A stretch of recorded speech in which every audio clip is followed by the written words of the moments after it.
Counsel, did you need to speak with your client or are you ready to proceed?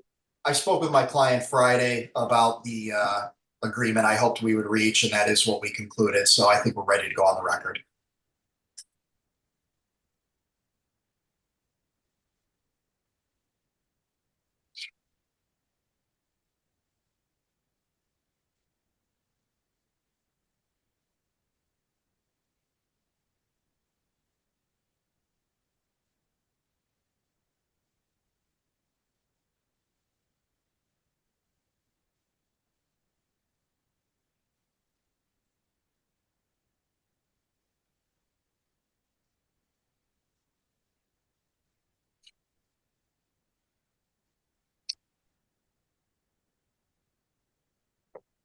All right, I'm ready on Ansman.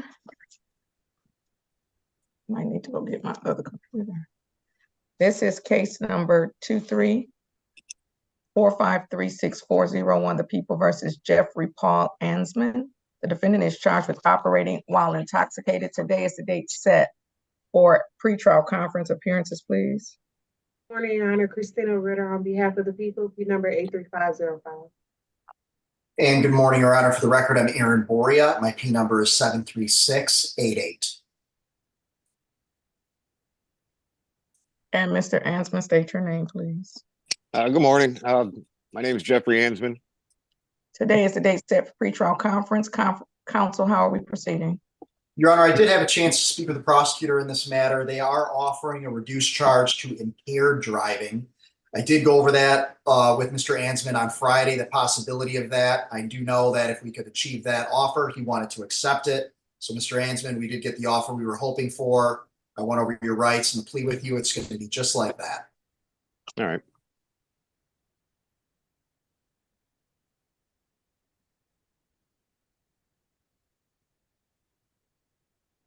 Oh. I think you were frozen for a second, Your Honor, but Mr. Ansman does want to take it. I was frozen for a little bit more than a second. I was just getting ready to tell Mr. Flanagan to tell you all I had to reboot, but it popped back on. So I think you said your client wanted to accept the offer of operating while visibly impaired, correct? Yes, Your Honor. All right. And Ms. Ritter, is that the people's offer? That is the people's offer at this time, Your Honor. Mr. Ansman, you wish to accept the people's offer and enter a guilty plea today? Yes, Your Honor. If I freeze up again, y'all just bear with me. I'm in a slightly different location, but my internet is not as good up here, I guess. All right.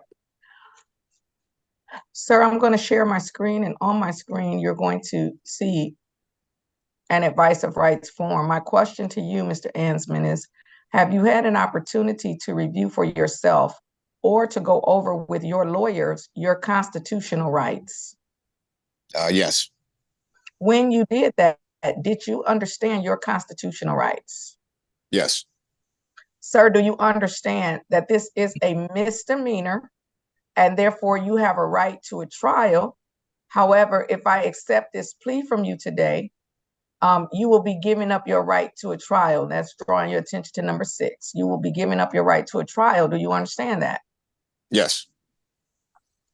Sir, has anyone threatened you in any way or promised you anything that was not placed on this record to get you to enter into a plea today?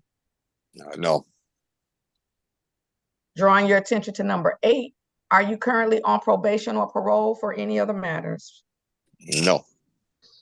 Drawing your attention to number 11, do you understand that by entering into this voluntary plea, you may be giving up your right to an automatic appeal to the circuit court? And if you were to change your mind about the plea, you would either have to request permission of this court to set aside the plea or request permission of the circuit court to appeal the conviction. Do you understand? Yes. With those understandings, sir, do you still want to give up your right to a trial and enter into this voluntary plea? Yes. Mr. Ansman, will you raise your right hand for me, please? Do you swear or affirm that the testimony you are about to give will be the truth, the whole truth, and nothing but the truth, so help you God? Yes, I do. All right. Would you like me to voir dire him, Your Honor? You may. Mr. Ansman, on or about July 1st of 2022, were you operating a motor vehicle in the city of Detroit, county of Wayne, state of Michigan? Yes. That was about an I-75 freeway. Yes. Prior to operating the motor vehicle, had you consumed alcohol or intoxicating liquor? Yes. What did you have and how much, if you recall? It's been quite a while. I mean, it's about 4 or 5 beers. No more than 5. 4 or 5 beers? Yeah, no more than 5. Okay. Do you believe due to the consumption of that alcohol, your ability to operate the motor vehicle safely was substantially lessened, or said another way, was less than that of an ordinary prudent driver? Yes. And you were arrested and you submitted to a blood, breath, or otherwise chemical test? Yes. And the results of that test were a 0.13 and a 0.13? Yes, correct. Do you have any reason to refute the accuracy of that test? No. Okay, and then to the charge, how do you want to plead again? Guilty or not guilty? Guilty. Thank you. That should satisfy the requirements of impaired driving, Your Honor. Are the people satisfied? People are satisfied, Judge. The court is also satisfied. I will accept a guilty plea to 1 count of operating while visibly impaired. Having accepted that guilty plea, the court is going to set the matter for sentencing. I'm inclined to do so for March the 12th. Mr. Flanagan, how many do I have on March 12th? Cases in general. 17, Your Honor. And on that day, do I have any sentencings? No sentencing on that day, Your Honor. Well, actually, let's move to March 13th because I know I have a jury trial on March 11th. So let's move to March 13th. How many do I have on March 13th?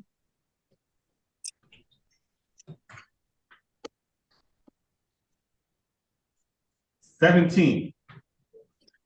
Any sentencings on that day? No, ma'am. Mr. Boria, does March 13th work for you?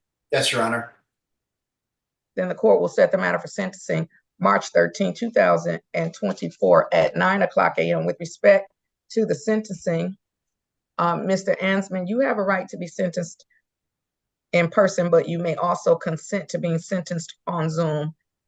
Which do you prefer, sir? I mean, Zoom's probably easiest, just with the scheduling. So do you consent to being sentenced on Zoom? Yes, Your Honor. The court will then set the matter for Zoom March 13th at 9 a.m.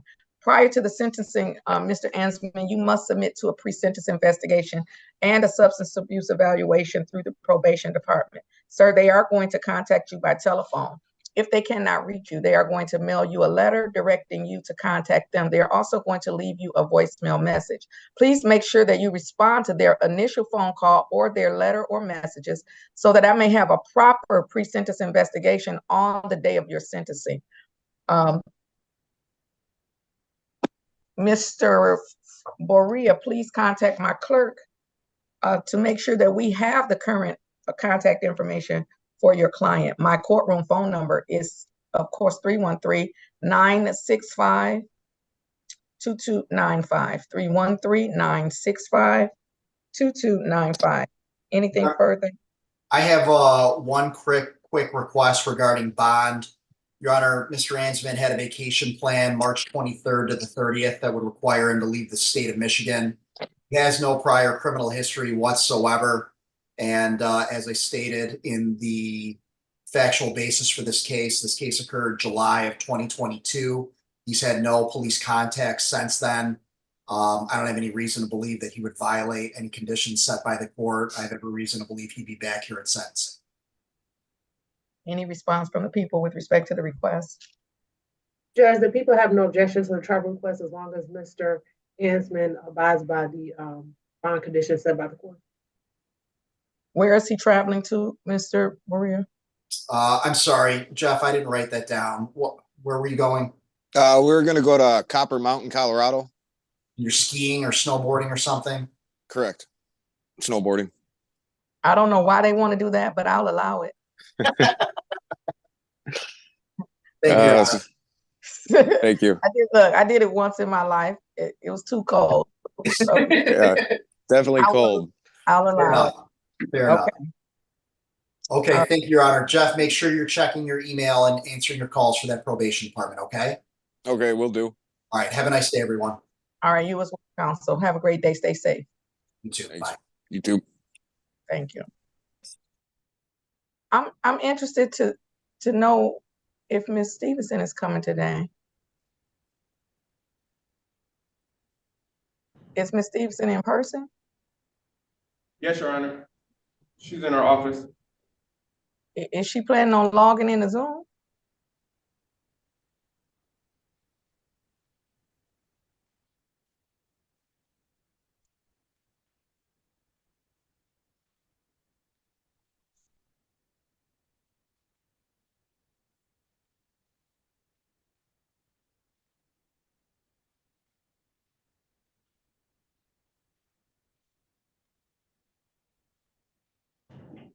She's doing it right now, Your Honor. She didn't know she wasn't on. She thought she was. She didn't know. She thought we wasn't doing nothing. She felt like we were not doing anything. Like, okay, no problem. No, she didn't know her Zoom wasn't connected, Your Honor.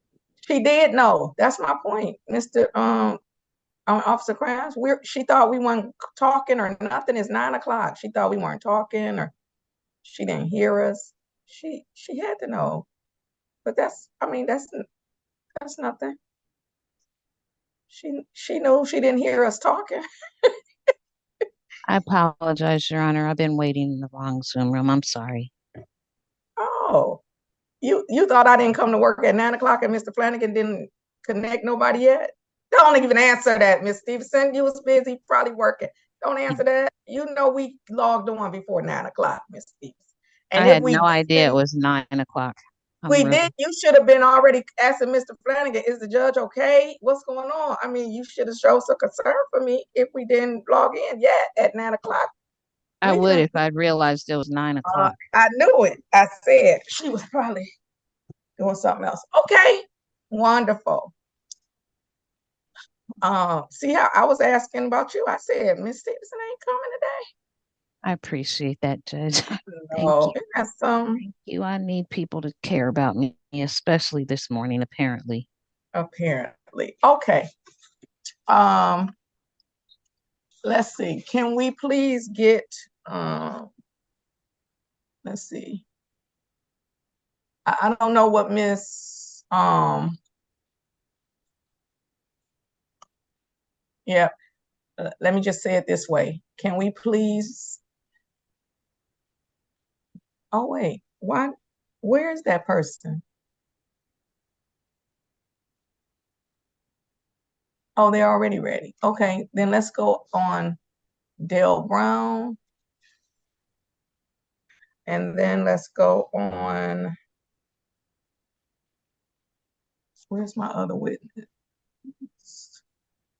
Matthews.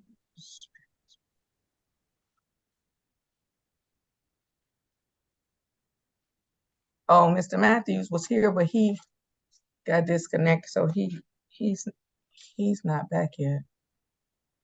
All right.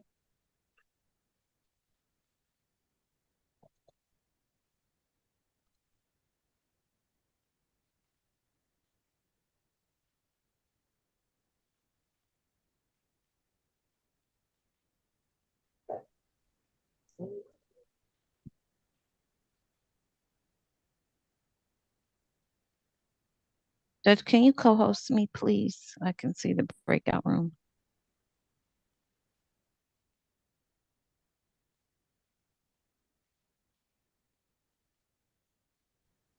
I co-hosted earlier this morning.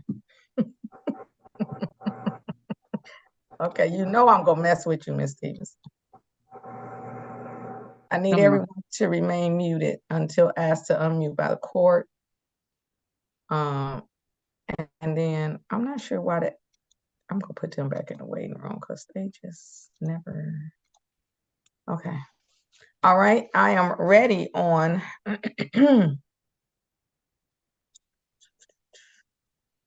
case number 224405801, the people of the state of Michigan versus Michaela Dale Brown. The middle name is cut off on my docket. It starts with an AR. and the defendant is charged with 1 count of assault or assault and battery. Today is the date set for pretrial conference. Appearances, please. For the record, Your Honor, Christina Ritter on behalf of the people. I have the complaining witness present via Zoom this morning. Mr. Williams, unmute yourself and state your name for the court, please. My name is Darren Williams. Good morning, Your Honor. Vikidia Hall, P number 82954, on behalf of Michaela Dale Brown. Ma'am, may you unmute yourself and state your full name for the record?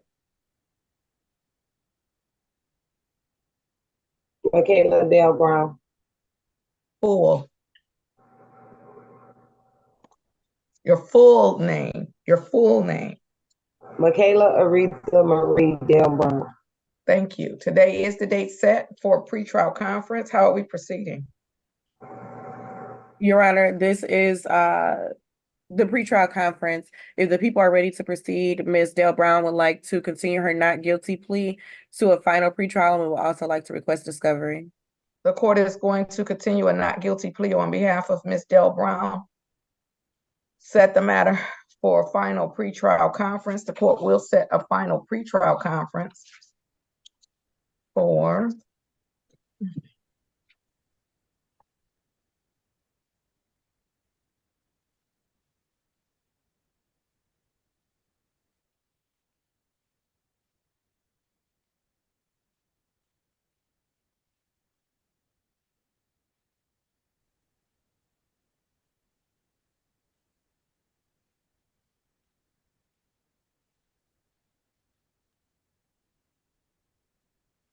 April 29th.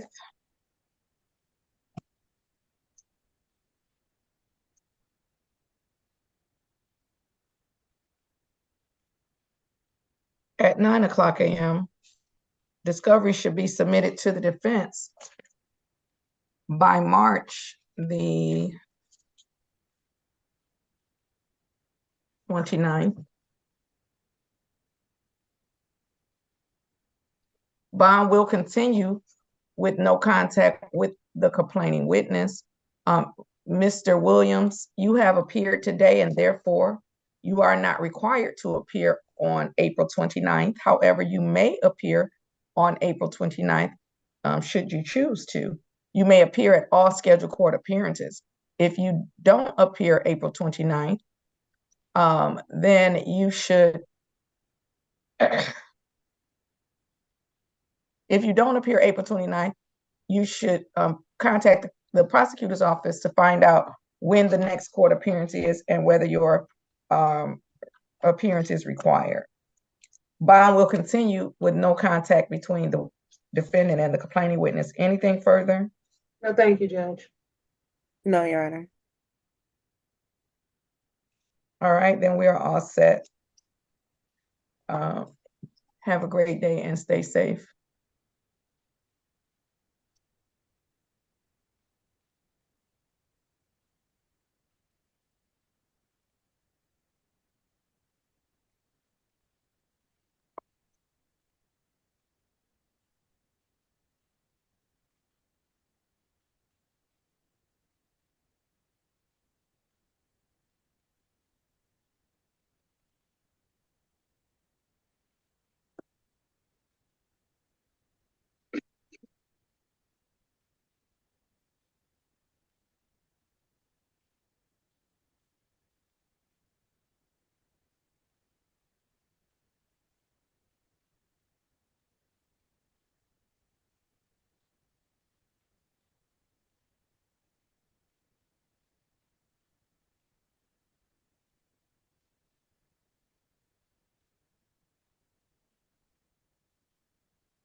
All right, good morning to those who I just let into the courtroom. Welcome to the 36th District Court.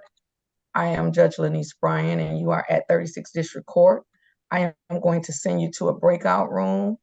Mr. Floyd, looks like you have on a hat. You're going to have to remove your hat. Mr. Bell, please turn on your camera. I'm going to send you to a breakout room. Please accept to join the breakout room and wait for a lawyer to come in to speak with you.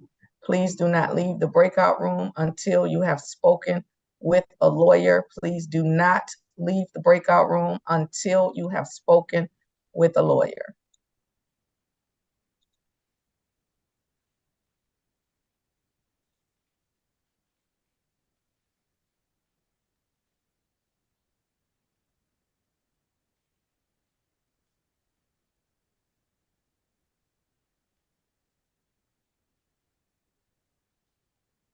What happened to the jail? What happened to the jail? Where's Mr. Oliver? Oh, there he is. Okay. All right, I'm ready on Oliver. This is case number 086029701. The people of the state of Michigan versus Marcel Ramon Oliver. Defendant is charged with retail fraud. It's on the court's docket for a review. Who is that at the table doing? What is going on at my table? Okay, okay, blessed assurance. Okay, appearance, please. Can counsel stop doing that at the table on the screen? Can we acknowledge that we're in court? Can we do that? Okay, appearance, please. Rakidia Hall on behalf of Marcel Oliver. Table, can counsel move from the table? It's very distracting. It's very distracting. Can counsel move from the table? Okay, your appearance, Ms. Hall. Rakidia Hall on behalf of Marcel Oliver. Sir, may you unmute yourself and state your full name for the record. Unmute. Unmute, Mr. Oliver. Well, Mr. Oliver, you certainly can unmute because you had to unmute in the breakout room. Someone had to unmute you. Someone had to unmute you. Okay, so then all you had to do was tell them to unmute you, Mr. Oliver. They're in another room. I gotta go out of here. They're in another room. Let me go. You don't have to go out, Mr. Oliver, because clearly you can tell that I can hear you because I'm talking to you. Oh, can we hear? They're not in this room with me. They're not in this room. They're in another conversation. We're literally having a conversation. Mr. Oliver, please state your name. Marcel Ramon Oliver. Thank you so much. Today is the day. Hello? This is what I'm not going to do. I'm not going to do this. You can't hear me. They said it's not mute. You hear me? They unmuted. Can you unmute it? All right, let's go to another case. And then we'll come back to that one. Okay. Okay. All right. Let's go to another case. Okay, I'm gonna bring them back out. Let's go ahead and bring them back out. What I want to know is why the jail called them, because they know they heard us. Why did the jail call them? They know they heard us talking. That's why they unmuted them. Okay. Good Monday morning, Ms. Hall. Good Monday morning. All right, let's go. Let's go. Oh, okay. I know. It doesn't matter. It doesn't matter. Mr. Oliver, here's something we're gonna do. Mr. Oliver, you're not gonna just randomly talk. That's what's gonna happen. You're not gonna just randomly talk. We are literally in court. We are in a court proceeding. My court reporter is recording, and you're not gonna just literally start talking, nor are you gonna get up and answer telephones while the judge is talking. I mean, I don't care who's calling inside of that room. I literally don't care. They're gonna not call inside the room because the person who called inside the room, they knew we were on court because that's why they unmuted you when I asked you to unmute. Like literally. So what we're gonna do is make sure that we are abiding by court decorum at the jail. Now, I don't know which jail facility you're in, but I'm going to need you to abide by court decorum, and I'm going to need the people monitoring to abide by court decorum. All right. So, Ms. Hall, I think in the middle of all that, you had placed your appearance on the record. We had gotten Mr. Oliver's name, and then today is the date set for review. And hey, tell them to leave us alone, Mr. Flanagan. Just tell them that I said leave us alone. We don't need that. We don't need it. Just tell them to leave us alone for right now. Okay, today is the day set for review. Let me check my email. I did ask Mr. Flanagan to send me a copy of the Register of Action.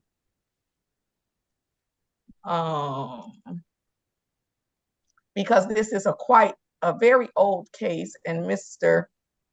Oliver is clearly in custody of the Michigan Department of Correction, and he was originally sentenced back in 2008 by my colleague whose name I cannot read. So I don't know.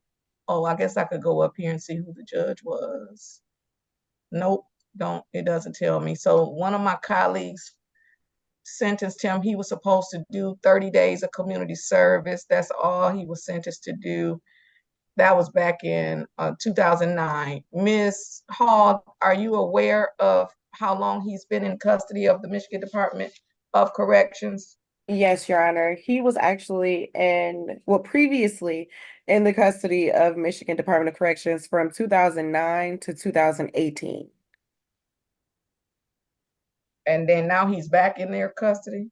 Yes, he said that he's only been there for a few days. I don't know the amount of days for the current time, and he'll probably be doing at least another year. All right, then the court is going to amend Mr. Oliver's sentence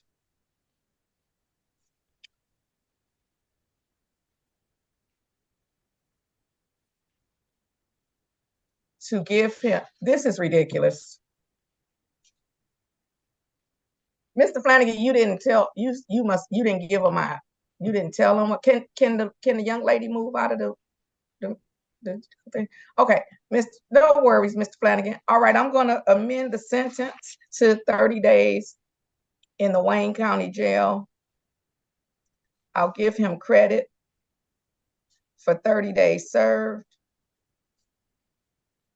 We will close the case out with improvement. Bid Mr. Oliver adieu and good luck. And do you all see how we didn't need them to interrupt the proceedings to give him that remote? Do you literally see how we did not need them to interrupt the proceedings to give him that remote? I promise you, if people let Judge Bryant do her job, I promise you court would run much smoother. Ms. Hall, anything else for the record? Nothing else for Mr. Oliver, Your Honor. Thank you. And Mr. Oliver, you have a great day, and good luck to you. Stay safe, and this case is closed out. We will send the paperwork over to the jail, put to the prison. All right.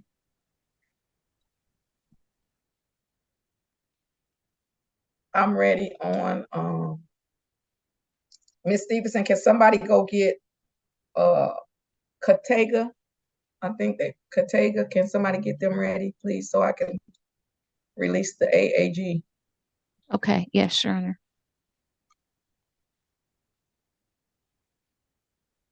All right. I believe Mr. Powell and Mr. Allen are in person, so I'm ready on Powell.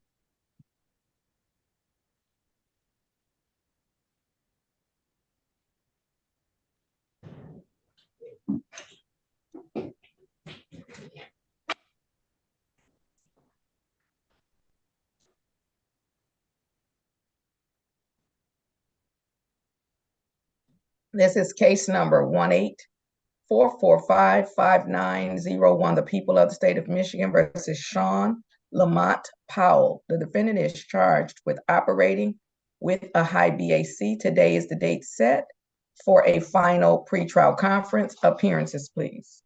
For the record, Your Honor, Christina Ritter on behalf of the people.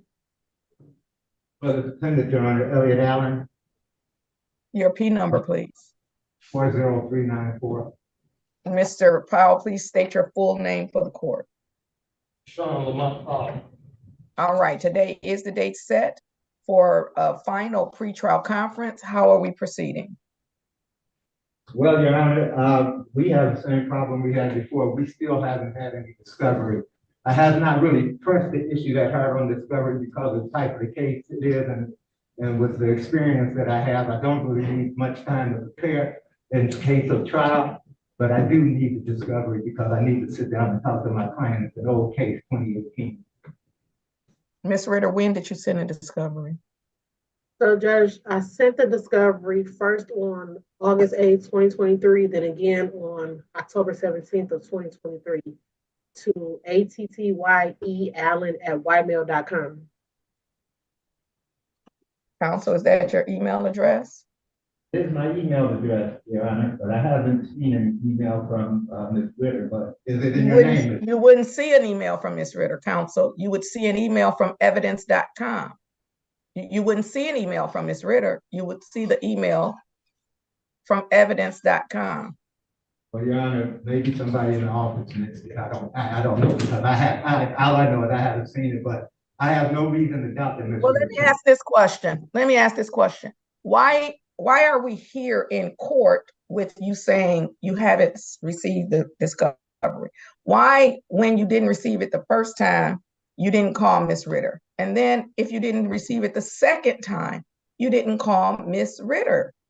Counsel, court cases are not just handled in court. I don't need to hear these issues except in motions to compel. So if you've talked to Ms. Ritter and she said, I don't know, she wasn't gonna send it, she didn't send, I don't know. But here, this is February.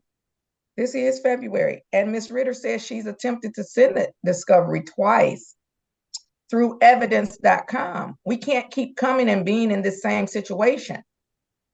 So do you have the ability to check your email now for the dates that she just gave you? And I'll do it right now.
Ms. Ritter, can you state those dates again? I don't know if he wrote them down, but can you state the two dates again?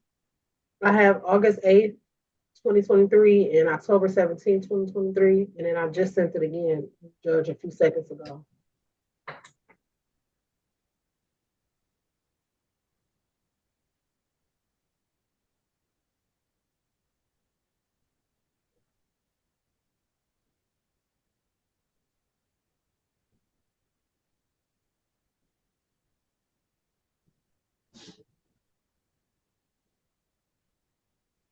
I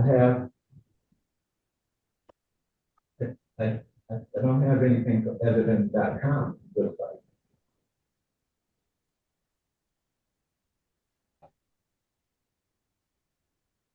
So Your Honor, the link may come from a no reply email. So I would suggest that Mr. Elliott checks his. Fine. Is that what it is? Yes, so it may be in your spam folder as well. Okay, will it be under something like Exxon? Because I have a lot of that from my other cases. Might be one of the date you said was 8, 8, and 10. What was the other day, Ms. Ritter? October 17th, but I resent it this morning because the link may have expired from those dates. Well, for some reason it's not showing. Maybe it's not Okay, showing. this is taking up too much of my time on the docket. So you all settle that, get that together and situate it, because that's taking up too much time of what needs to be on the record. None of this needs to be on the record. So we're going to continue the not guilty plea. Ms. Ritter has indicated she has sent the discovery 3 times. And so you all figure that out outside of the presence of the court. So how are we going to proceed? Are we going to proceed to trial? What are we going to do? Your Honor, I like to, after I get the discovery, I'll speak with my client. I don't know that we necessarily will be proceeding to trial. I can't say for sure, but odds are we won't. Mr. Flanagan, is this the first final pretrial conference?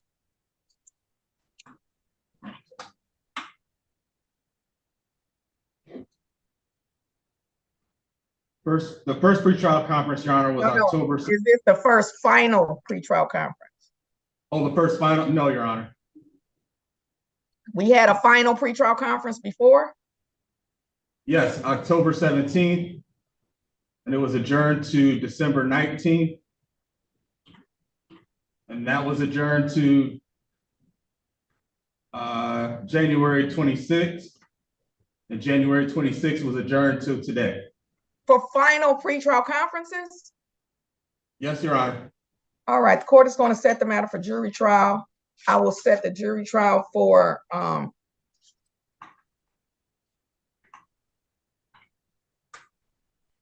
April the 30th, 2024.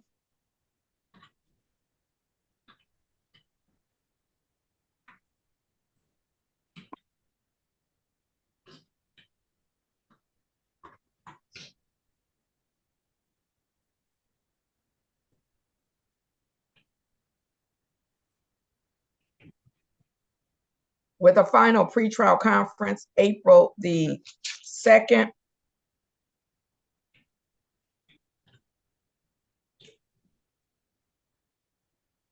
That final pretrial conference is at 9:10. Anything further? No, thank you, Judge. One thing, Your Honor, Ms. Ritter, may I have your contact information in case I can't find it? You can get it from the courtroom. Anything further for the record? Nothing, Your Honor. All right, then we're all set. Have a great day and stay safe. Thank you, Your Honor. You're welcome.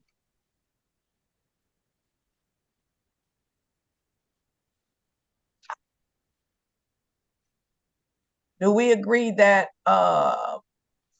Matthews at 8:30 has not returned? They were here, but they didn't come back. I don't know if you have their phone number, Ms. Stevenson, but I'm getting ready to release this witness. Okay, I would like to try to reach Mr. Matthews again. You can try, but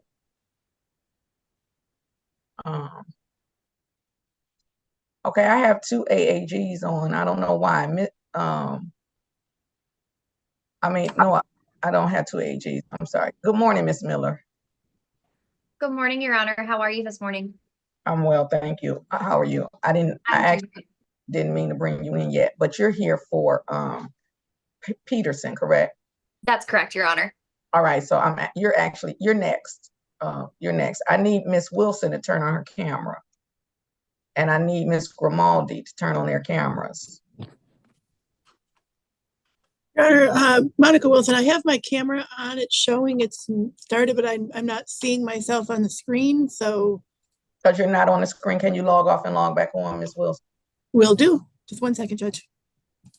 All right, so then Miss Miller, I'll go ahead and take your case while the AAG logs back in. This is Peterson. Mr. BouoKCczOAg, pronounce your name for me. Did I say it? Unmute. Kate. Yeah. Can you unmute? Unmute. Yeah, it's Mr. Kategaya. Kategaya. Okay, I knew I was leaving out of some type. You're close. You're close. Yeah. Okay, Kategaya. Mr. Kategaya, I'm going to put you back in the in the waiting room just briefly, and then we'll be right with you. Okay. It sounds good. Thank you. Okay, I'm ready on Peterson. This is case number 224559001. The People versus Cree Peterson. Defendant is charged with assault or assault and battery. Today is the date set for final pretrial conference. Appearances, please. For the record, Your Honor, Christina Ritter on behalf of the people. And good morning again, Your Honor. Alexandra Miller, P86290 on behalf of Ms. Cree Peterson, who is present with us via Zoom. Ms. Peterson, please state your full name for the record. Cree Peterson.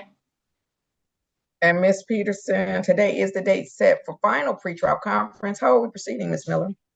Yes, Your Honor. I have had the opportunity to speak with Ms. Ritter very briefly over email this morning. There was an offer tendered, however, that was at 8 o'clock this morning.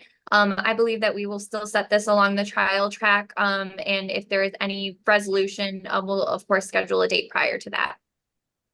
Court will continue a not guilty plea on behalf of Ms. Peterson. Set the matter for jury trial. I am going to set a jury trial for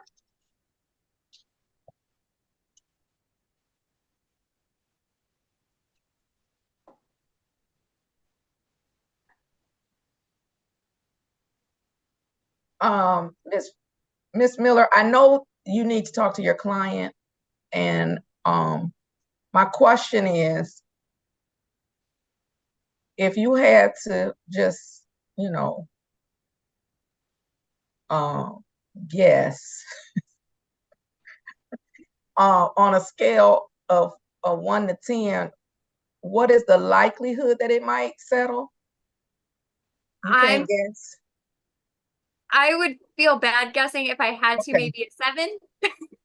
Okay, well, this is what I'll do. I'm going to go ahead and give you a jury trial date of April 8th. You're not the first in priority.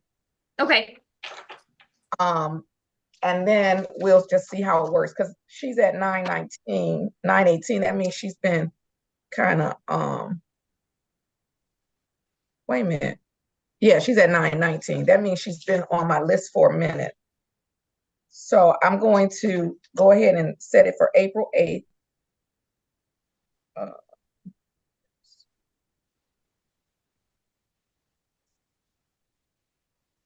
And Your Honor, if I may just briefly address Ms. Ritter. Hold on 1 second. I'm going to give you a final pretrial date. So I have a couple of other cases on for that day. Mr. Flanagan, what's the final pretrial date for Susan Johnson? That's also on April the 8th.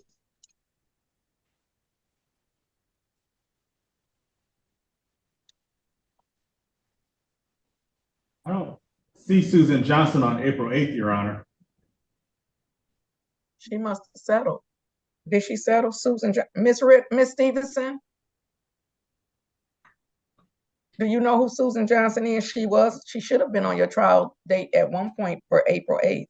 I'm going to see if that date may have fallen off, Judge. Susan, it's such a common name. I don't have any other information. I should have put maybe a middle name or something, but I do have MFD. She was charged with assault and battery. I had her on for April 8th. I don't have that for April 8th anymore. Let me see what happened. Okay.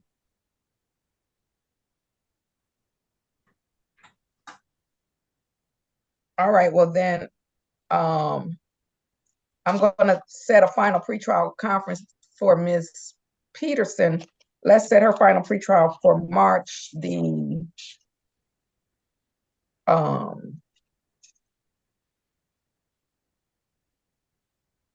March 18th, and then I'll know if the other case that's on have fallen off. That final pretrial will be at 9:10.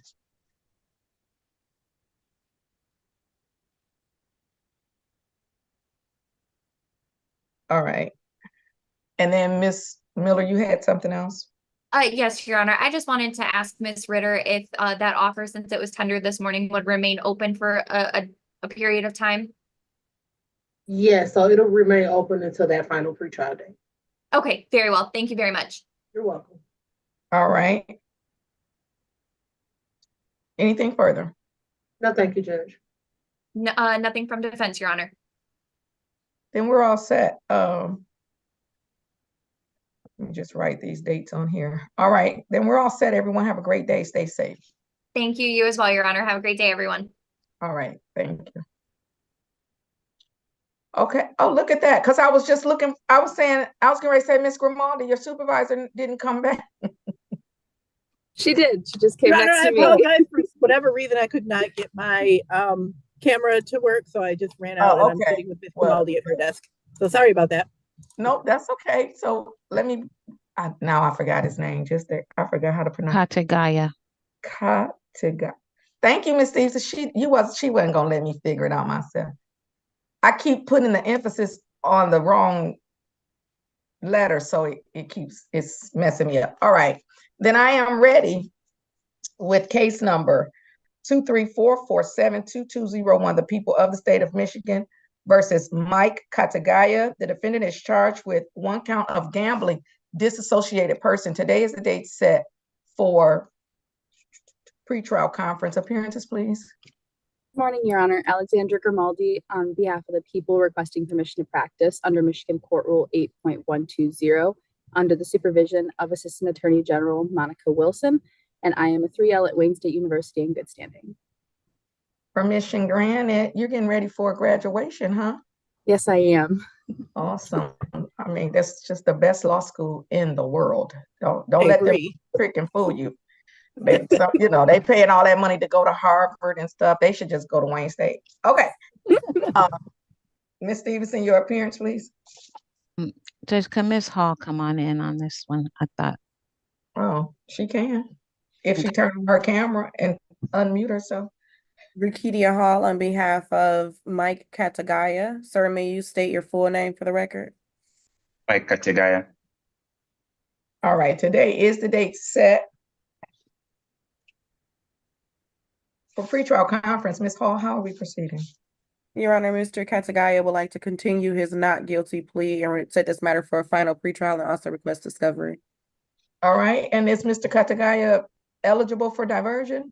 That was actually what I was about to interrupt and say, Your Honor. He is eligible for diversion. It is his first offense, so we can get that paperwork.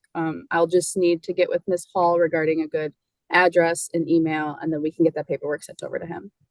All right, the court will continue a not guilty plea on behalf of Mr. Katsugaya and set the matter for I'm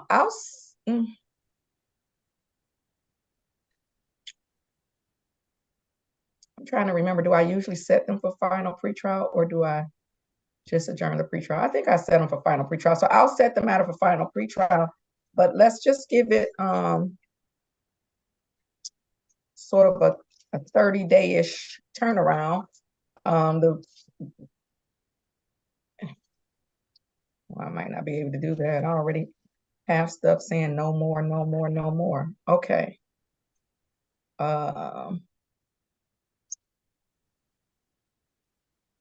Mr. Flanagan, Friday, March 15th. How many do I have? 6.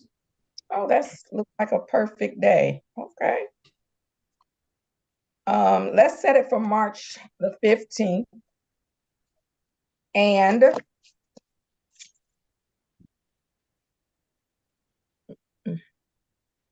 I'll order discovery, but he is eligible for diversion. So if he wants to take advantage of the diversion program, I would like to, Your Honor. Okay. Well, then what's going to happen is that the Attorney General's office is going to get the information over to you. So I don't know if you got his email address. Ms. Grimaldi, do you all that's usually sent by email? Typically they send it through hard mail, but we also like to have an email just in case they can't reach, they wouldn't be able to reach Mr. Katakaya, so we would just need that information. Okay, so what I'll do, I don't know if you got his email address, Ms. Hall, but I'll send him back to the breakout room and you can get his current address and email, and then they'll send out the diversion paperwork. If you sign up for diversion, the people will dismiss the case, and then, once you complete diversion, and then I don't know what his current status is on the disassociated persons list, but I can give you a status, Your Honor. I was actually readmitted a year ago. You say that again. I was readmitted. I was taken off since it was a self-exclusion. I went back into the commission and they reinstated me, so I'm okay to enter in a gambling establishment. Okay, all right. So then I'll send him back to the breakout room, and then Miss Grimaldi, Miss Hall will make sure that the AAG's office gets the AG's office. It's not the AAG's office. It's the AG. The AG's office gets the information so that it can, you all can forward that information to the defendant, okay? Okay, perfect. All right, then we're all set unless there's something else for the record. Nothing from people, Your Honor. Nothing all right. from Mr. Katakaya. Mr. Katakaya, I'm going to send you to breakout room number 9. It should pop up. You can accept. All right. And then I think that's the only case for the AG's office, correct? That it is, Your Honor. All right, then have a great day. Stay safe. Your Honor, I would just like to request if they can stay on just for a second so that when I get the information from Mr. Katakaya, I can send it to them in the chat. Or no, just send it to Miss, who should she send it to? She can send it to me. I can put my email in the chat if that would work. And then thank you. You can just send that over to me and we'll get that processed right away. Thank you. All right, and then, oh, that's Mr. Navarre. Thank you, Your Honor. You're welcome. Have a great day. Stay safe. Thank you too.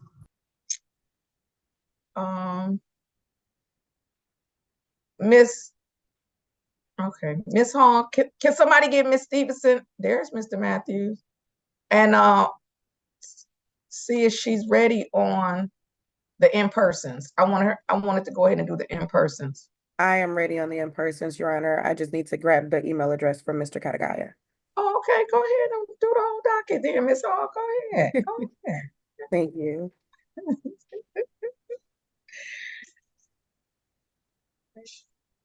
Is Mr. Navarre here? Let's see. I don't see.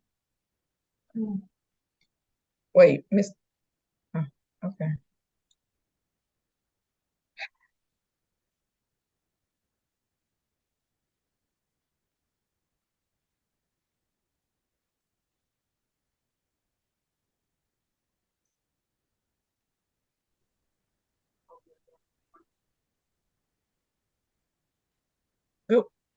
Good morning, Counsel, Miss Lacey. Good morning. Good morning, Your Honor.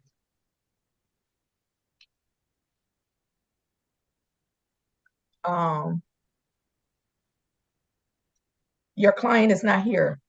They're here now. Yes, he is. He's here. I see. Okay. You've had an opportunity to review the precinct's report with me? Your Honor, no, I unfortunately this weekend was terrible for me and I didn't receive it till Friday. If I can get into a brief breakout room, it's not much here that I need to check with him.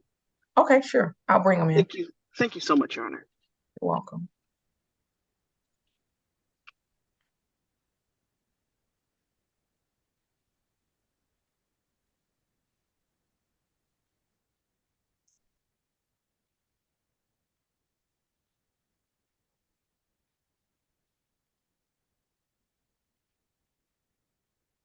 Okay, Mr. Navarre, good morning. You look like you're driving, which is not a good thing because it's time for you to be in court. So it's time for you to be in court. So you're going to have to pull over. And I'm going to send you to a breakout room with your lawyer. After you pull over so that you're not pushing buttons and driving at the same time, which is illegal.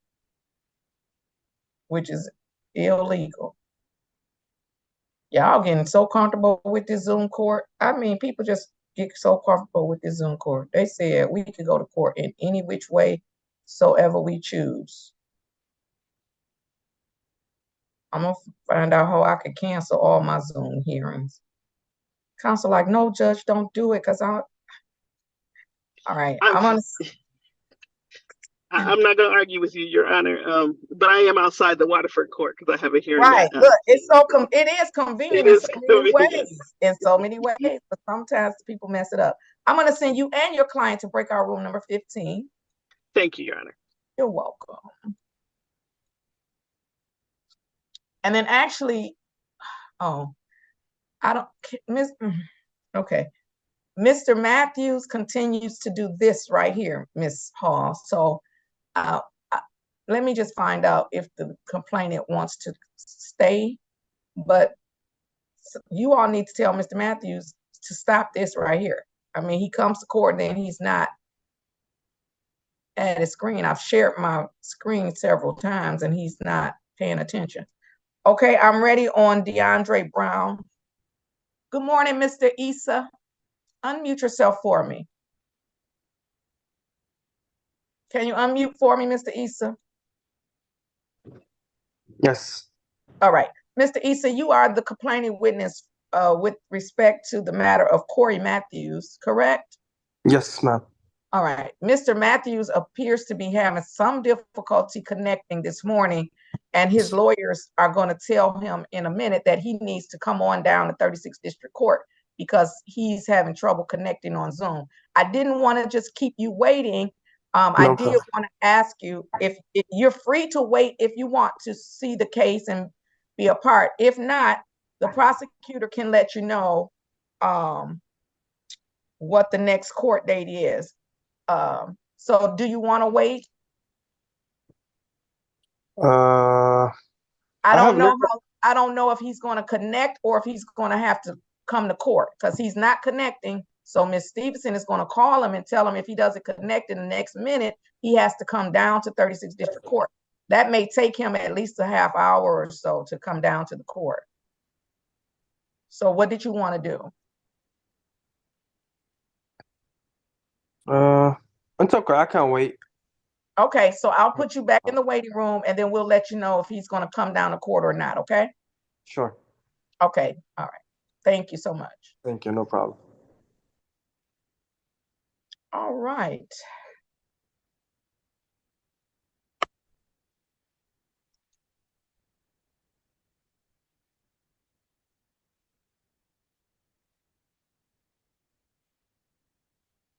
Ms. Ritter, do you know the person in the waiting room that starts with a B?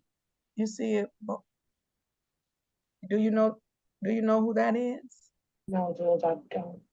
Your Honor, I am pulling up the register of actions. I believe that he is supposed to be in Judge Austin Garrett. Y'all still giving out my Zoom ID? Okay, I'm not gonna blame MFD without proof. I'm ready on Brown. This is case number. Mr. Ahmed, accept to join the breakout room and then wait for the lawyers to come in to speak with you. Yes, Your Honor. All right.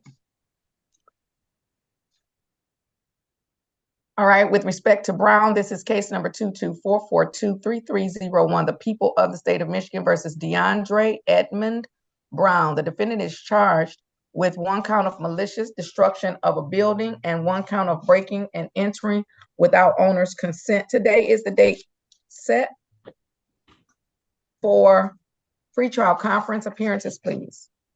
For the record, Your Honor, Christina Ritter on behalf of the people. Brikidia Hall on behalf of DeAndre Brown. May you state your full name for the record? DeAndre Edmund Brown. Thank you, sir. Today is the date set for pretrial conference. How are we proceeding? Your Honor, we are requesting a dismissal in the absence of the complainant. However, if the court is not inclined to dismiss this matter, we have no objection to a second scheduling of a pretrial requiring the complainant to appear. Ms. Ritter? Your Honor, I don't see the complainant witness, Ms. Matika Mitchell, in the waiting room. However, it's scheduled as a first-time pretrial conference I respectfully ask the court to adjourn the pretrial conference to give the complainant witness one more opportunity to appear. Today is the day set for pretrial conference. I just brought in this iPhone 2. Let's see who this might be. Can the person on the iPhone 2 please unmute and tell the court your name?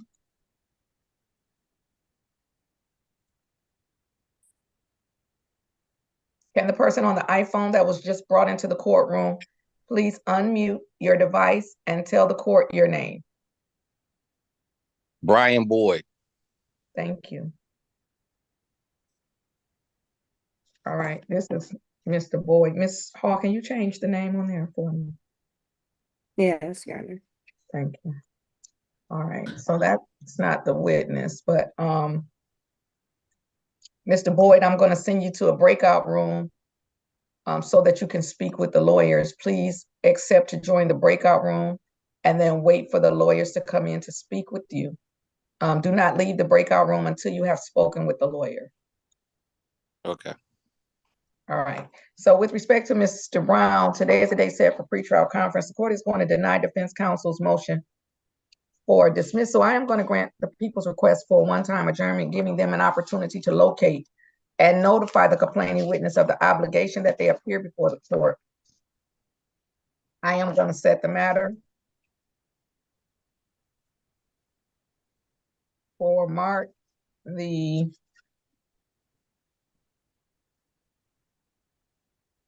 15th.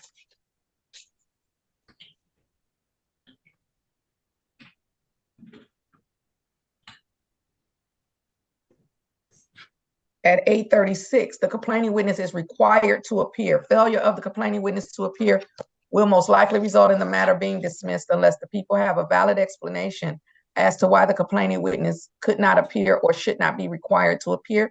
Bond will continue with no contact with complaining witness. Anything further? No, thank you, Judge. Nothing for Mr. Brown. All right, Mr. Brown, you're all set, sir. Have a great day. Stay safe. You too. Thank you. I'm ready on Ratcliffe.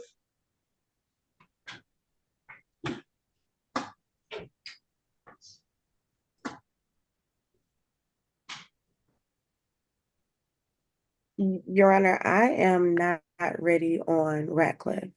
All right, Mr. Ratcliffe, have a seat. Are you ready on Johnson? I am. I'm ready on Johnson. Can Mr. Bower start your video, please?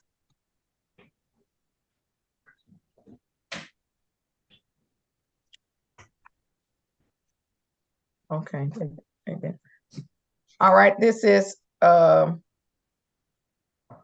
case number 234470901, the people of the state of Michigan versus Marcus Johnson. Defendant is charged with one count of brandishing a weapon. Today is the date set for final pretrial conference. Appearances, please. For the record, Your Honor, Christina Ritter on behalf of the people. Brikidia Hall on behalf of Marcus Johnson. May you state your full name for the record? Marcus Correll Johnson. Thank you, sir. Today is the date set for final pretrial conference, and the matter is scheduled at 9:10, which denotes to the court that there is a trial scheduled on some future date. How are we proceeding? Your Honor, it's my understanding that there's a jury trial scheduled for March 5th, and Mr. Johnson would like to continue his not guilty plea and continue to that jury trial. I still haven't found the time to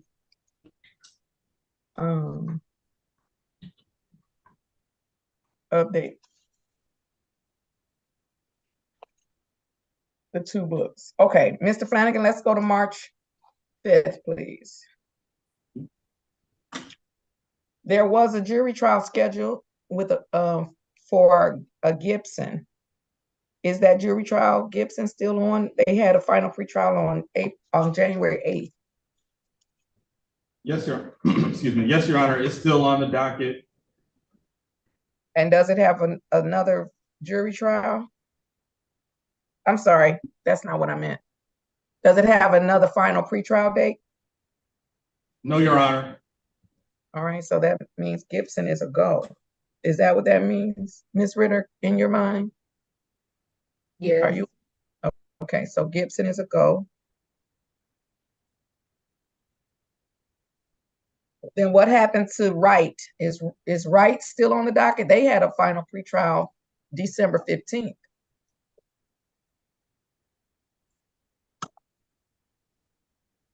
Yes, Your Honor. Actually, they're on the docket today too for a final pretrial. Oh, you are correct.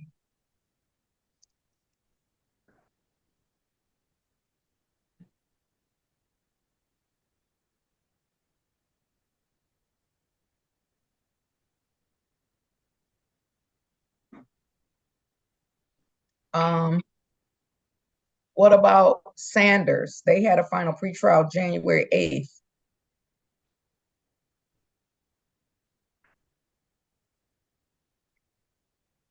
Yes, Your Honor. They had a final pretrial scheduled for February 2nd, and they failed to appear.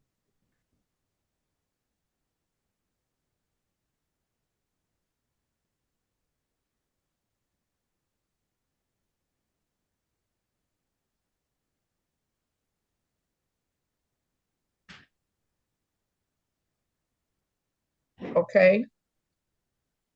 So with respect to Mr. Johnson, court is going to continue a not guilty plea. And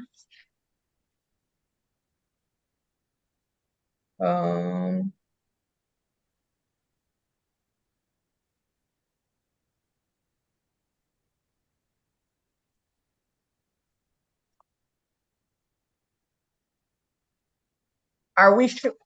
Can somebody ask Ms. Stevenson to come back, please?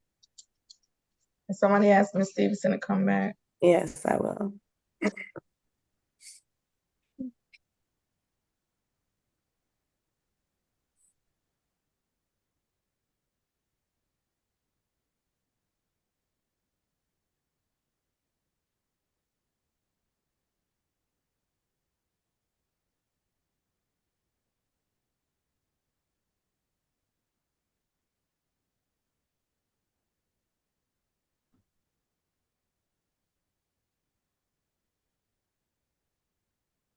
Yes, Your Honor. We are 100% certain on Gibson? Is the first name Monique Gibson? I don't know. Scheduled for jury trial March 5th. Let me just double check that. If it's Monique Gibson, I'm 150% certain if that's who we're talking about. Oh, wait a minute. I don't know if that's Monique or Antonio. Let me see when Ms. Monique Gibson is. No, can you just focus on telling me on March 5th? That's what I'm trying to see, which Gibson it is.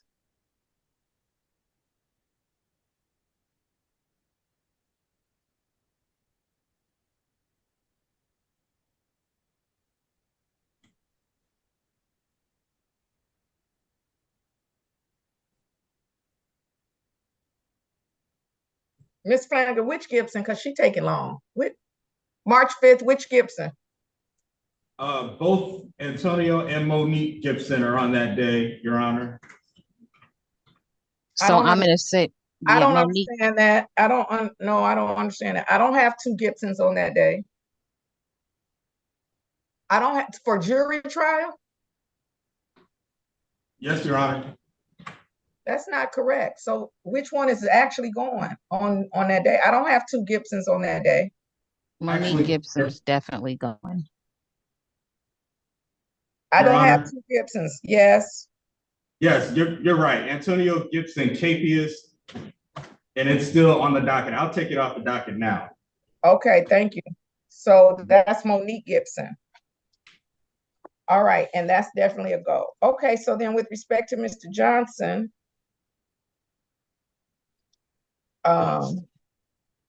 we're gonna move Mr. Johnson to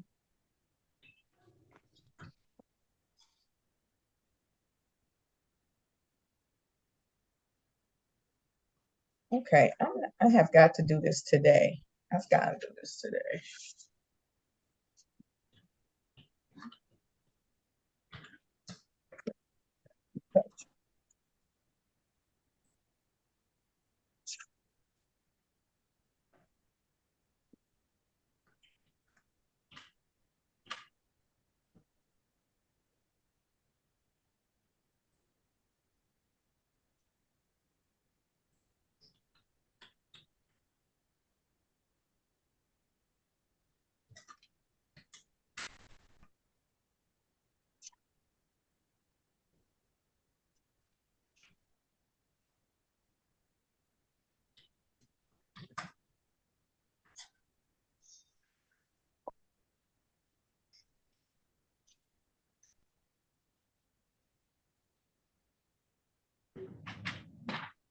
Can you call next door to Judge Garrett and see if they are going to use their April 15th jury trial date?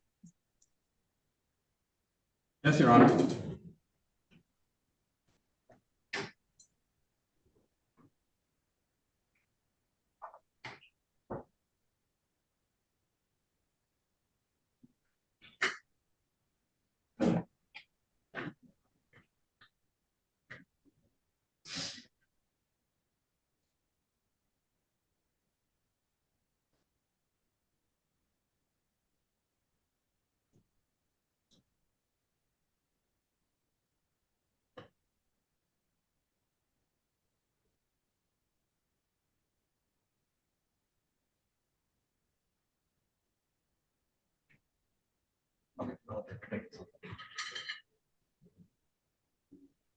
Yeah.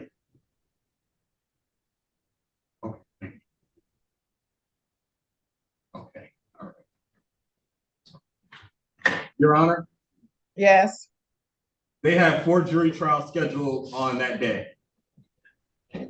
Right. Can you call docket management and ask them what's my jury trial date that week, since they've blocked off 3 of the days? I need a jury trial date that week.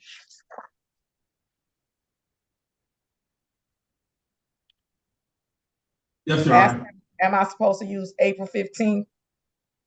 I definitely can't. They don't bring in jurors on Friday, so ask them what's my jury trial date the week of April 15th, since they're Tigers games on the 16th, 17th, and 18th.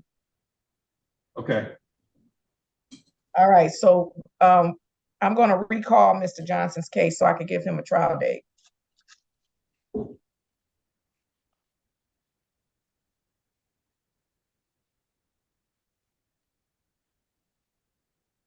And I'm going to delete Mr. Matthews from the courtroom again for the 3rd time.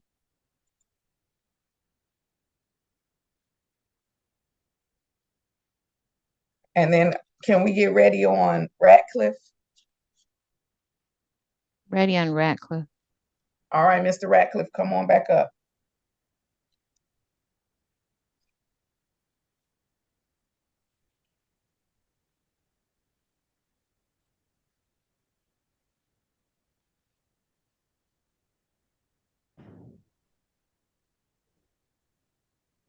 Case number 204592401, the people of the state of Michigan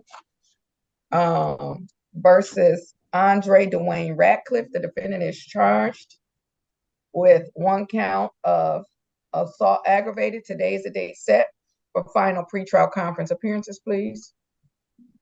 For the record, Your Honor, Christina Ritter on behalf of the people.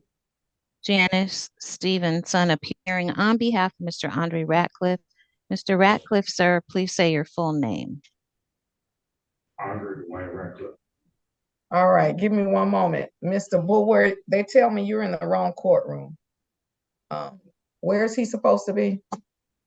Your Honor, I'm not sure. He has a case before Judge Garrett, but his court date is not scheduled until March. So he did have a case that was bound over to the circuit court, but I can't find it. I don't know what date his All right, you're not on my docket, sir. Call the courtroom at 965-2295 to figure out where you're supposed to be. 965-2295.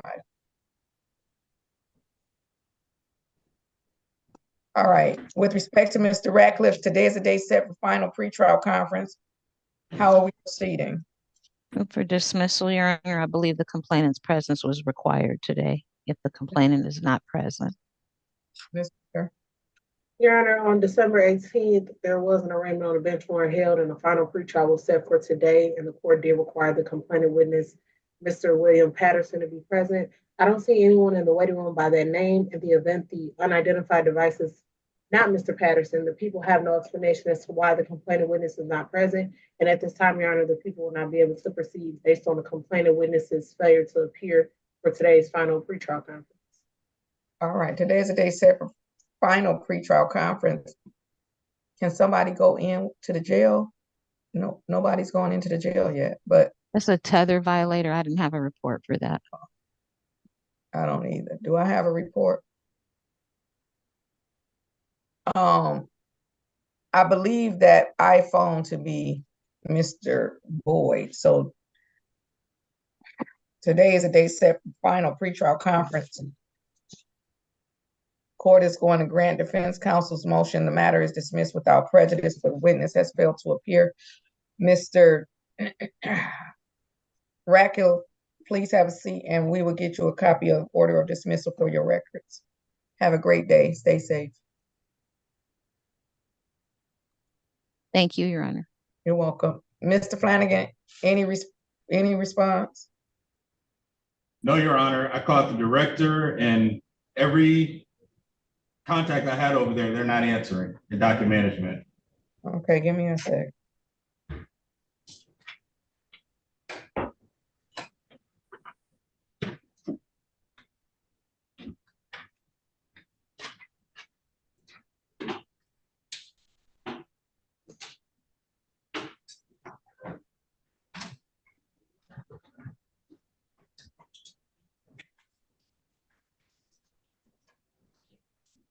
What happened?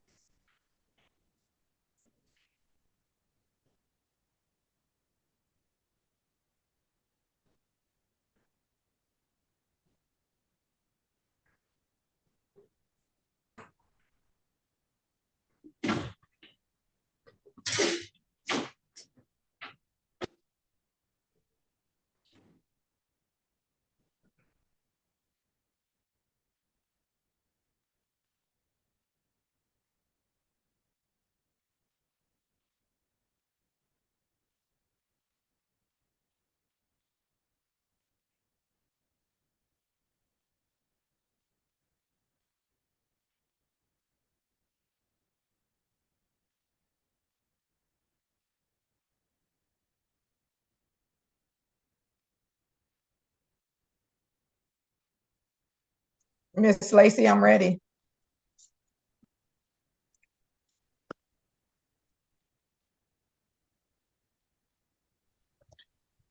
Hi, Your Honor. Sorry about that. That's okay. Mr. Navarre?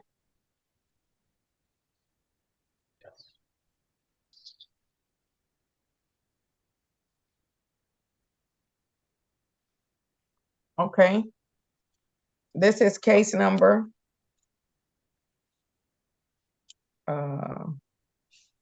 194449001. The People versus Kenneth Edward Navarre. Defendant is charged with operating while visibly impaired.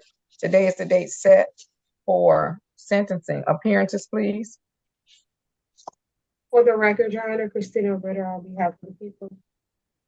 Gabriel Lacey, P79685, on behalf of Mr. Navarre.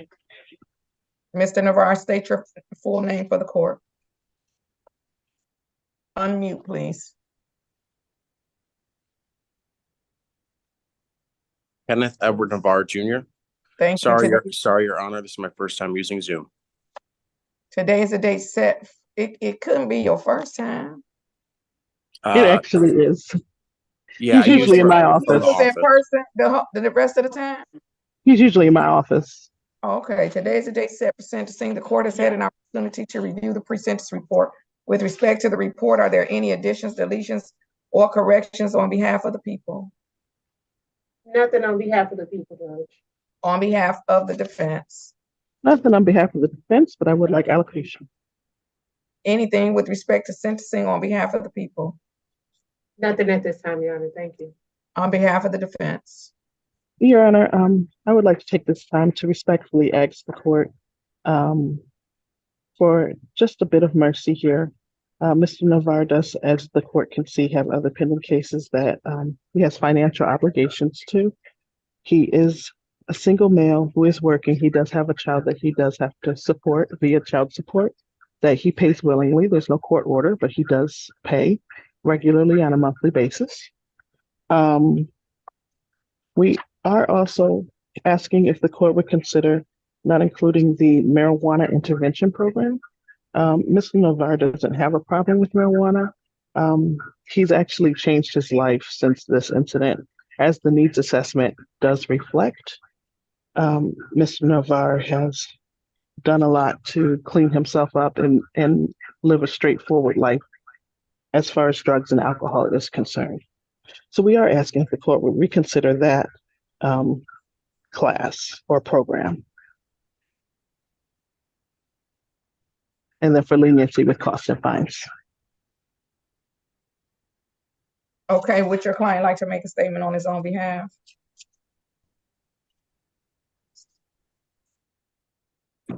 No, Your Honor. All right. Court, having had an opportunity to review the pre-sentence report, is ready to impose sentence. I do so in the following manner, and I do make an observation. So let me say this. Now, this report says that it was completed on February 1st. That was the other day. And according to the report, Mr. Navarre's license is suspended. According to the report, his license is suspended. According to the report, his license is suspended. But he came on the Zoom driving the motor vehicle. So My license. no, sir, absolutely not. Everybody got their turn. And now it's definitely my turn to speak. So as I indicated, that's why I asked, is there anything anybody want to say? Are there any additions, deletions, or corrections to the report? Right? And so if you're going to talk, I'm going to let you finish talking. I'm going to let y'all finish talking. I don't even know what else to do.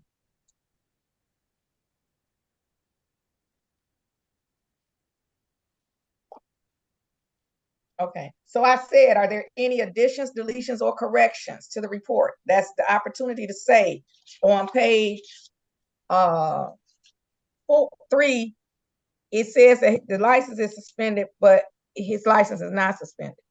My license is not suspended. So all I'm saying is drive without a valid license here. So as far as I'm concerned, there's a violation already before we can get out the gate. So if the license is suspended, that's a problem for me. All right. So the court is going to accept the recommendation from probation for a 12-month probationary period with a final review date of this is 2024. I need you all to stop talking. I am talking and I am literally sentencing Mr. Navarre. If we need a break, then somebody asked me for a break. But what I'm not going to do is talk while you're talking. Your Honor, I was just signaling for Mr. Navarre to not speak, and I was going to ask the court when you did take a moment to breathe for a quick break. I do believe his license is valid as of Friday, and I did miss that on the third page. Well, he wasn't listening to you when you was telling him not to speak because he keeps talking.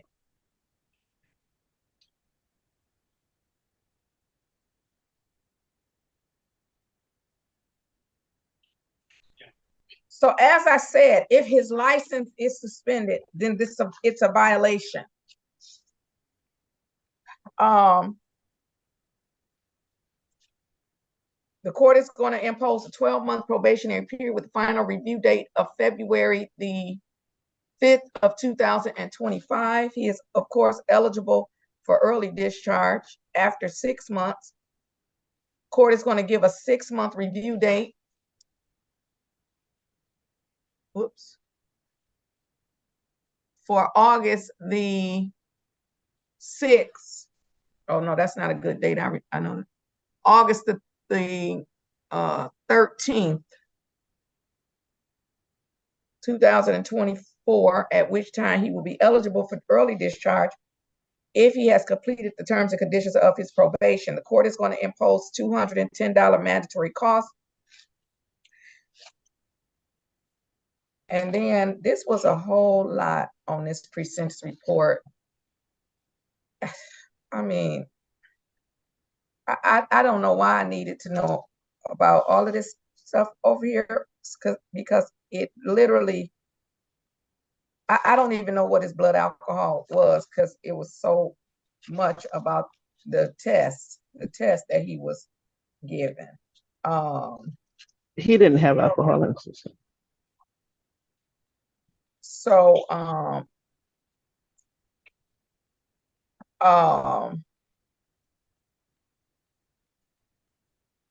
I think I saw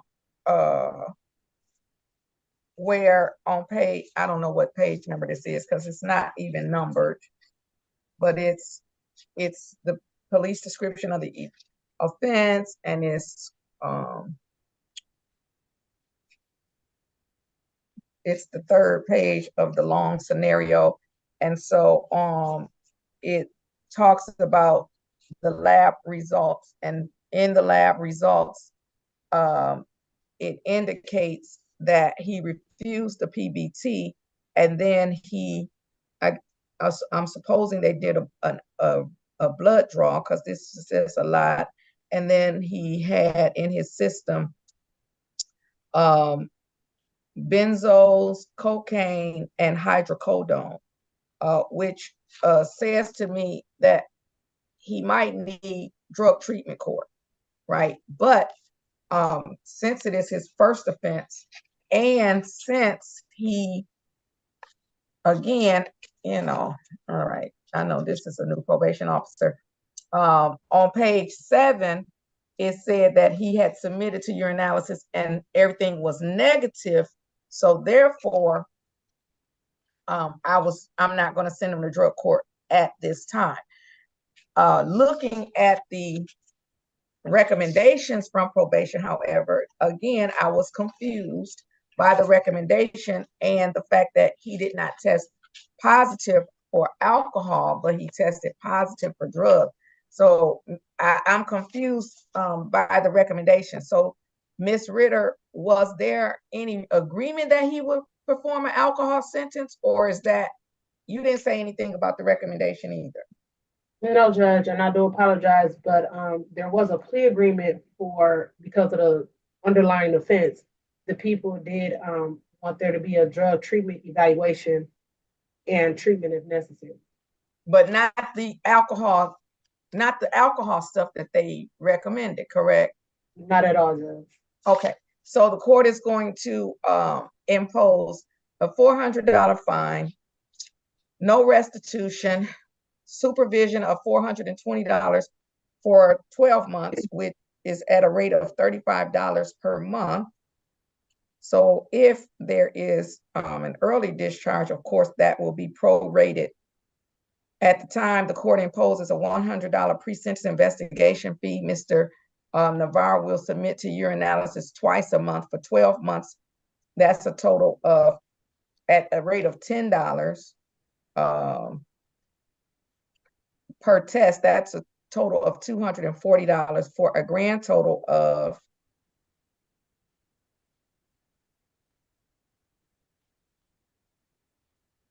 $1,370, of which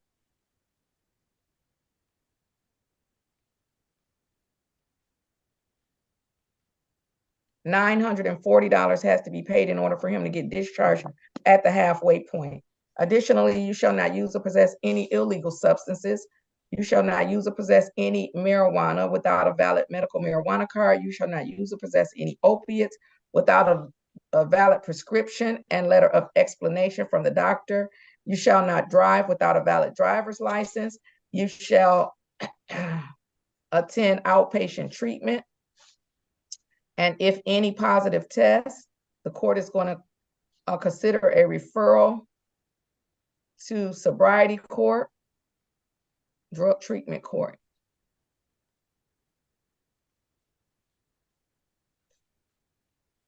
You will complete the Choices program through eBay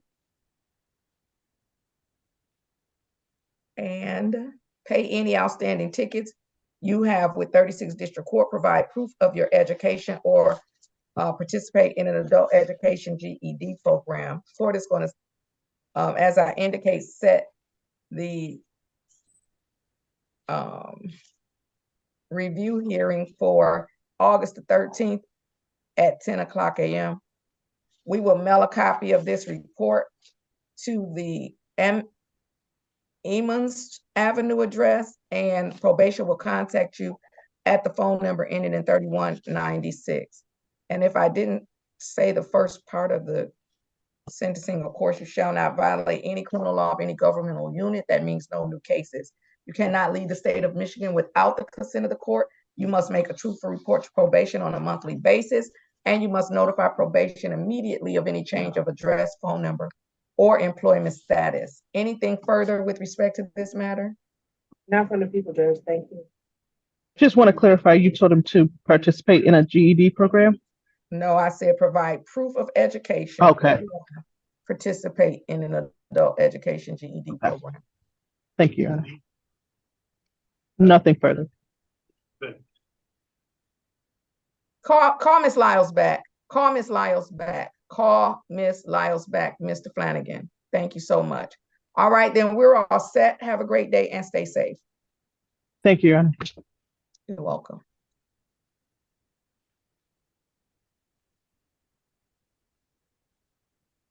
So tell docket management that I am going to have a jury trial date that week.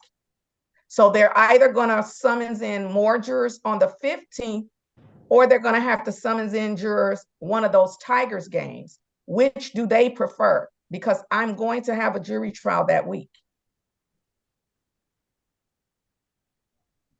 And that's not the answer. Mr. Navin left a memo. Can they consult the memo that he left about which dates to use for the jury trial that week? I'm going to have a jury trial that week. I'm not giving up a jury trial week for the Tigers.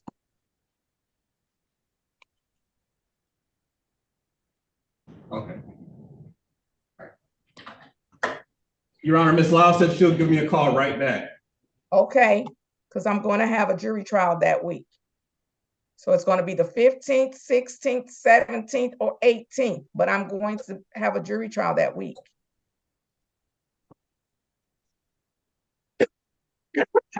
Maybe they have to increase the amount they pay the jurors that week for parking.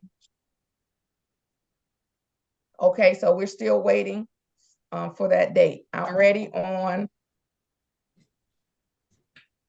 I see two people sitting in my courtroom. What are we waiting on an order? Did I get an order? Yes, Your Honor. Who is it for? Ratcliffe. Oh, Ratcliffe, okay.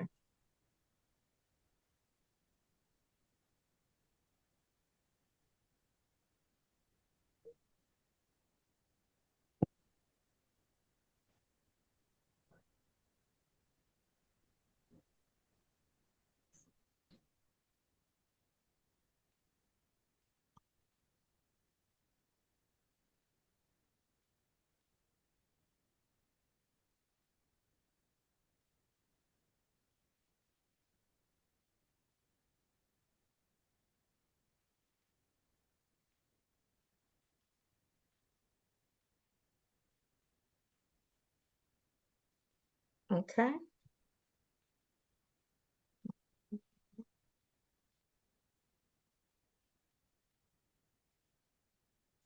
Mr. Flanagan, did Mr. Everson get, Mr. Everson, you did get to tell the violation. Oh, he just sent it at 9:47. Okay. We All have right. it.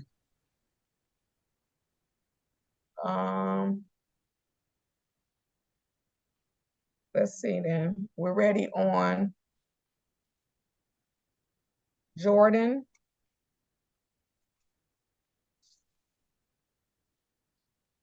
And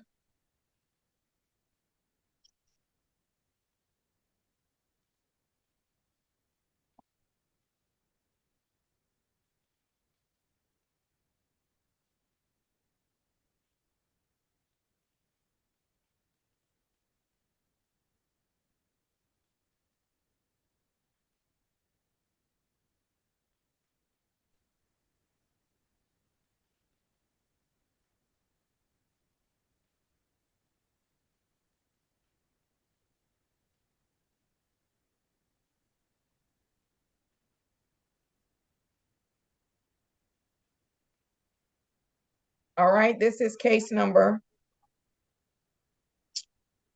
234413101. The People versus Delon Jordan. The defendant is charged with breaking and entering without owner's permission, assault or assault and battery. Today is a date set for an arraignment. Appearances, please. For the record, Your Honor, Christina Ritter on behalf of the people. Rakedia Hall on behalf of Delon Jordan. May you state your full name for the record? Delon Lauren Jordan. Today is the date set for an arraignment. Ms. Hall. Your Honor, we would like to waive the formal reading and Ms. Jordan stands mute. Court enters a not guilty plea on behalf of Ms. Jordan. Set the matter for pretrial conference March 15th at 8:25. Ask to bond. Your Honor, Ms. Jordan has lived in Michigan her whole life. She works at Fleming's Steakhouse. She's 34 years old. She has no previous capious history. We're asking for a personal bond in this matter. She does understand the no contact order and that she has to appear in court. Ms. Ritter. Your Honor, the people have no objection to the personal bond. As far as the no contact order, according to the investigator's report, Your Honor, it looks like the complainant witness, Ms. Delisa Robinson, was in a former dating relationship with Ms. Jordan. So I believe this qualifies as a transfer 338. Mr. Flanagan, can you call next door? Yes, Your Honor. Ask them, is the March 15th date good, or do they want an earlier date? They could give me an earlier date. Tell them I gave March 15th, but if they want to give me an earlier date, they can give me an earlier date.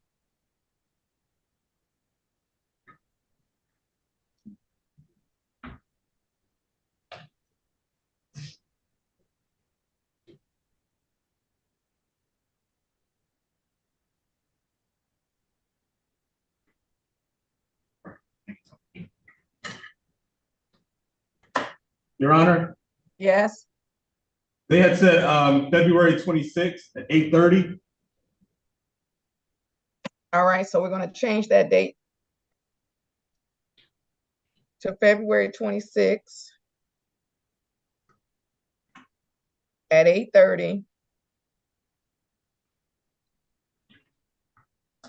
I'm going to transfer the case to Judge Austin Garrett on the domestic violence docket.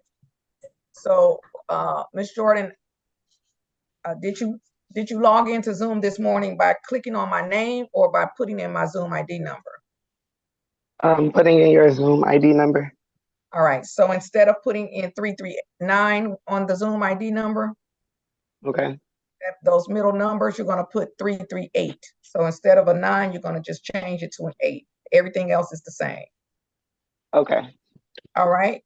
And then you're going to log into that courtroom February 26th at 8:30. February 26th at 8:30. Thank you so much. All right, you're welcome. Anything further for the record?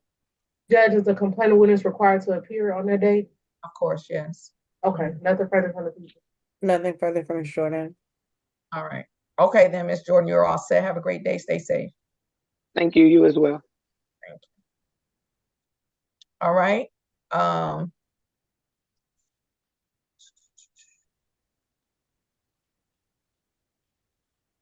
Ready on Beatty? Ready on Miss Beatty, Your Honor. Ms. Hall, I think it was you. Yes, Did you, or the question, I guess, to both of you. So did you all talk to Brian Boyd, or did he disconnect before you talked to him? He disconnected before I spoke with him, and I do need to speak with him. All right.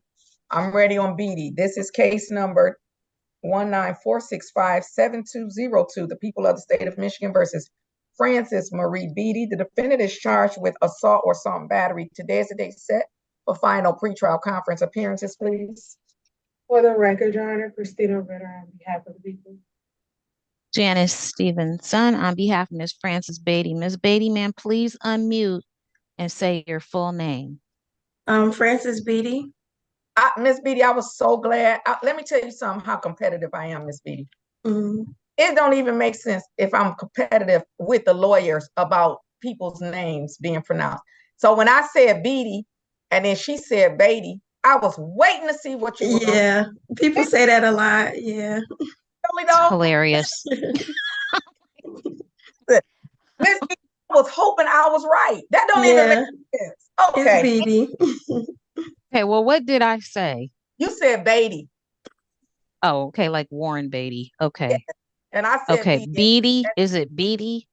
Yes. Yes. Okay. But what's Okay. funny Okay. about the whole thing is that the judge was rooting for herself. Like I was rooting for myself. Like, oh, I hope she say Beatty. Okay. You excuse my levity. Excuse my levity. Today is the date set for final pretrial conference, and Miss Beatty should have a trial on my docket at some based upon the time she's been set for. What's her trial date? Ms. Beatty's trial date is May 14th, Your Honor, for jury trial. We continue that jury demand. May 14th. All right. Wow. How did she? Okay, so was the witness supposed to be here today? Because this is a early final pretrial. No? I don't believe so. Okay, so the court continues the not guilty plea on behalf of Ms. Beatty, and I will continue it, but let me ask a question, because as you all know, my books are not matching. And I'm going to try to correct that this week. But with respect to May 14th, I have somebody Porter that's ahead of Miss Beatty. I have a Porter. What's the first name? Leisha? I don't know. I can't read my writing. But is there a Porter still on the docket for that day? I do not still have Ms. Porter on. That could be a mistake, but I don't have her on there. Mr. Flanagan, excuse me, this is not on Miss Beatty's case. Mr. Flanagan? Yes, Your Honor. Can you call back and ask one final question before I give him a date? So they said I could use They said I could use the 14th and I'm sorry, the 15th and 16th, but in my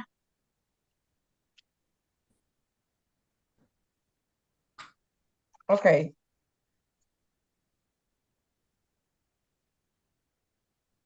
Hold on.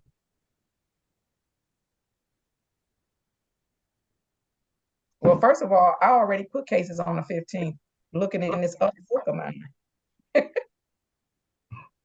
I'm doing a lot. I'm doing a lot. Okay. So looking in my other book, I have 3 cases on the 15th. Do I have 3 trials on the 15th? Just one, Khalid Bolden.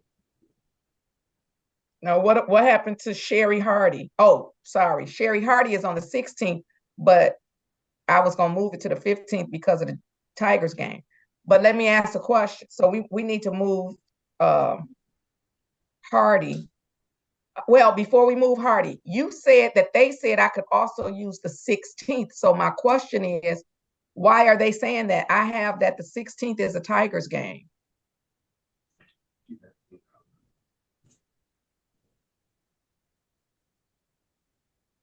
So am I able to use the 16th or is it a Tigers game?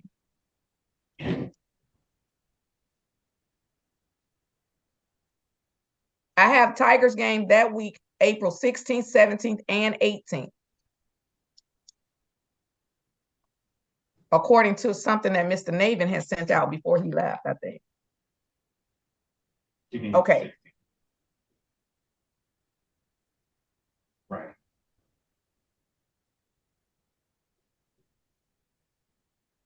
I'm sorry, Miss Beatty. Okay. Okay, so Your Honor, she said there's already one scheduled on that day, but there is a Tigers game that day. All right, so I was going to move Mr. Dox to the 15th. I was going to move him because I scheduled that before they told me I couldn't. Right, yeah, she said, yeah, that's correct, yep. So I was gonna move him, but, so now my question is, so they'll just have to they'll have to summons enough jurors for me and Judge Garrett on the 15th, since all of those rest of the dates are gone.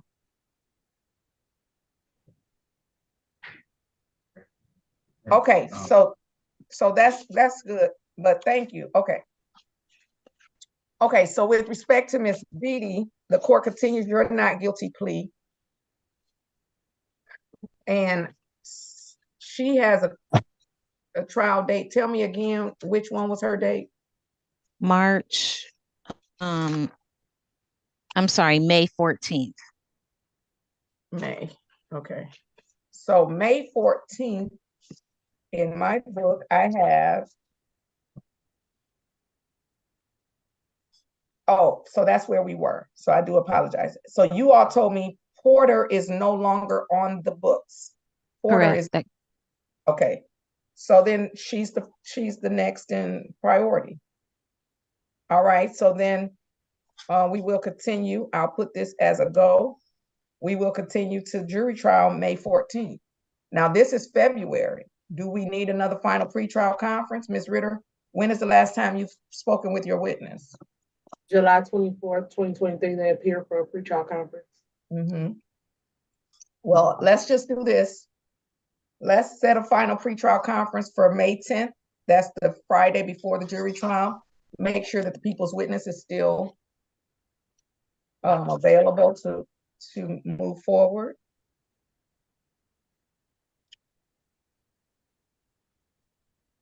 And if I didn't already say this, of course, continuing the not guilty plea, continuing to the jury trial date of May 14th, and then final pretrial May 10th.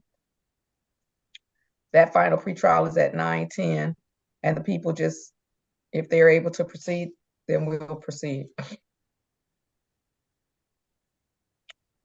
And again, Ms. Beatty is the first in priority, so it's a go. If we're ready to go, it's a go.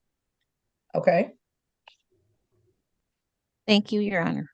All right, you're welcome. Ms. Beatty, you're all set. Have a great day. Stay safe. Thank you. Bye. You're welcome. Okay, come on up, Mr.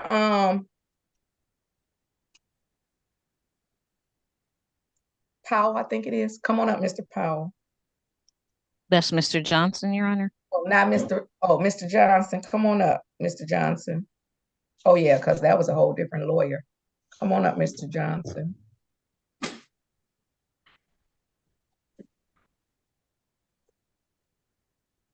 All right.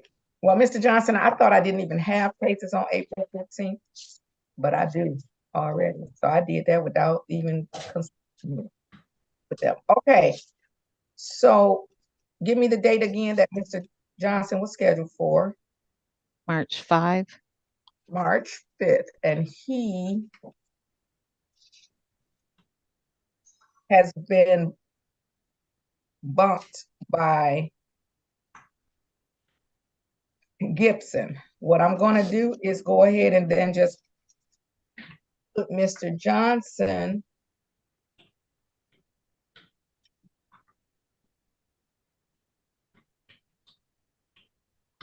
I'm going to bump the other two cases on March 11th. I'm going to put Mr. Johnson on March 11th as the first in priority.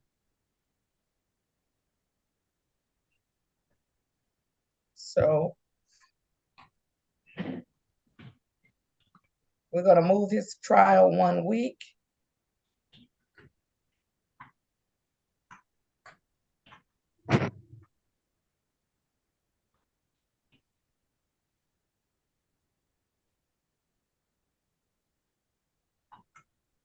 All right, so Mr. Johnson, your trial date is March 11th at 10:30 in that same courtroom that you're in now. Anything further? Do we need a final pretrial conference March 8th on Zoom? I don't need one. All right, we're all set. Okay. You said March 11th, Judge? I did. He was scheduled on March 5th. I put them on March 11th. I bumped Smith and Perkins. Okay, I thought I had a bench trial that day. You couldn't have a bench trial that day because that's my jury trial date. And I Okay, let me. retain counsel on that day. So you couldn't have a bench trial. Let me see. On March 11th? Yes, I thought I had Zoriana Harris.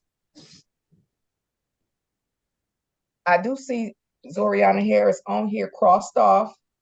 Oh, it moved to the 14th. Sorry. Yeah, because that's my jury trial day. Okay, so now this is going to be Mr. Johnson, and she's over here.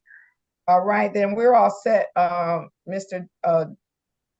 Johnson, for March 11th at 10:30.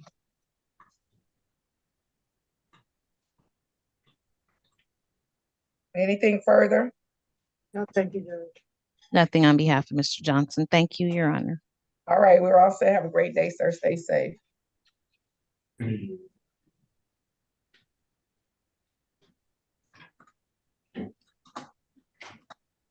All right.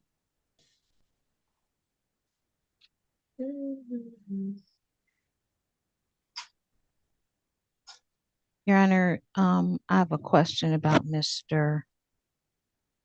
Matthews. He can come downtown today. Can he come tomorrow? He doesn't have any transportation today, Yes, he unless does. the court would. Buses are running. What are you talking about? Okay, so give him.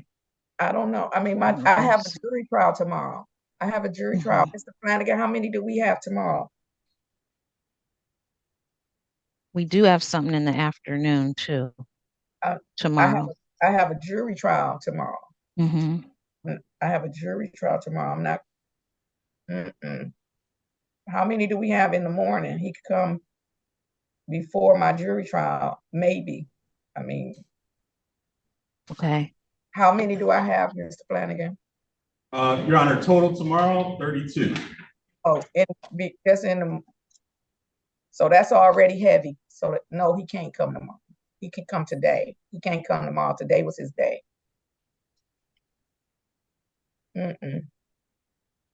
All right, I'm ready on Reed.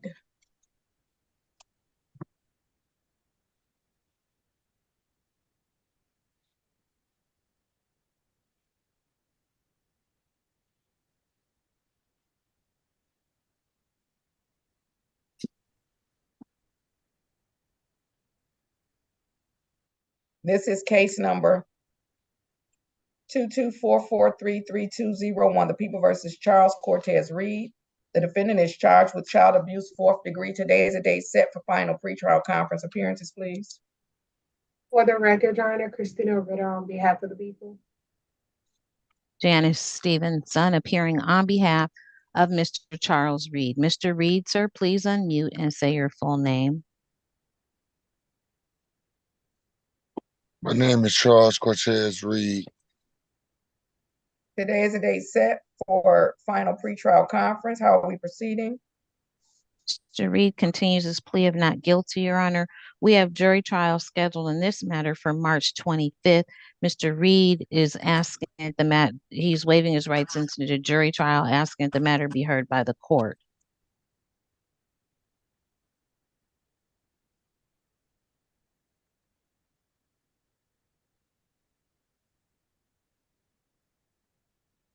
All right, the court is going to continue a not guilty plea on behalf of Mr. Reed, who is currently scheduled for a jury trial. Mr. Reed, with respect to your jury trial,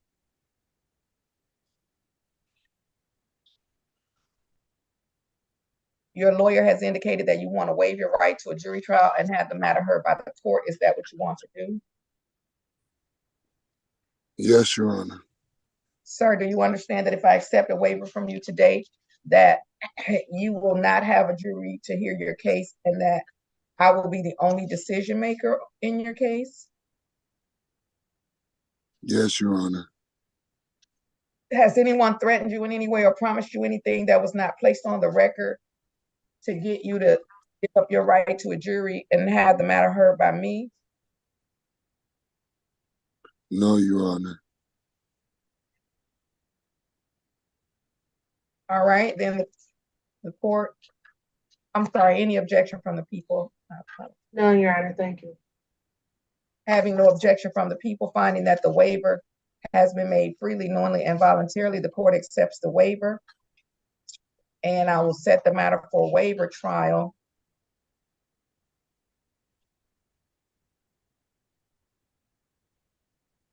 Thursday, April 18th at 10:30.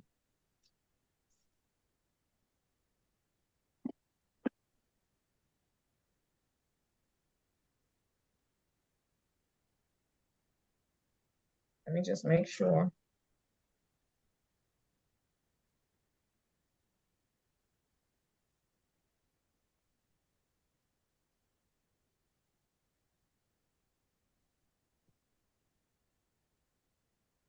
All right.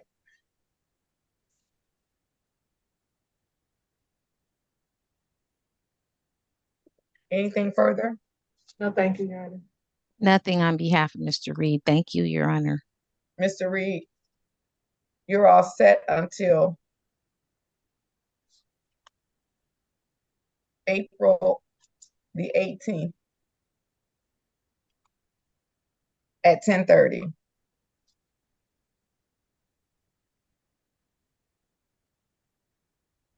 Have a great day and stay safe.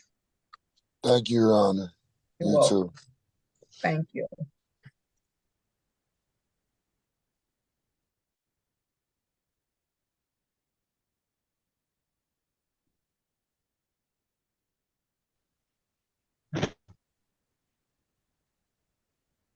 Mr. Matthews doesn't have any money for the bus today, Judge. Okay, Ms. Stevenson, I don't know what to tell you. Can he He's going- come Wednesday? No, let's discuss that later. Okay.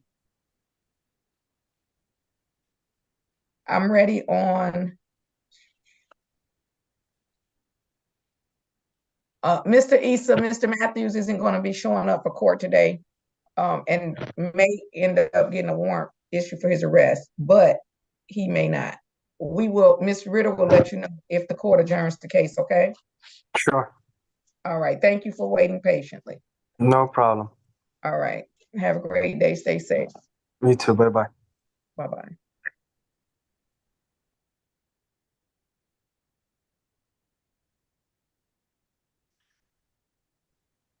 Oh, what am I missing some people? Let's see.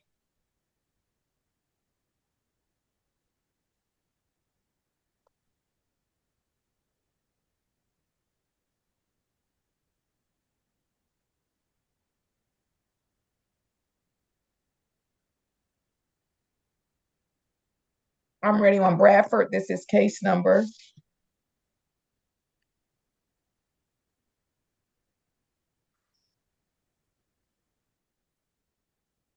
234484901. The People versus Brianna Bradford. Defendant is charged with assault or assault and battery. Today is the date set for final pretrial conference. Appearances, please. For the record, Your Honor, Christina Ritter on behalf of the people. For the record, Your Honor, Janice Stevenson appearing on behalf of Brianna Bradford. Ms. Bradford, ma'am, please unmute and say your full name. Brianna Bradford. Today is the date set for final pretrial conference. What date is Ms. Bradford's trial scheduled for? Ms. Bradford has jury trial scheduled for May 14th, Your Honor, but having had the benefit of counsel, having had the opportunity to review advice of rights form with me and to discuss this matter with me, at this time, Ms. Bradford wishes to waive her rights incident to trial. She would offer the court a plea of guilty to one count of assault and battery. Ms. Bradford was 24 years old at the time of this incident, Your Honor.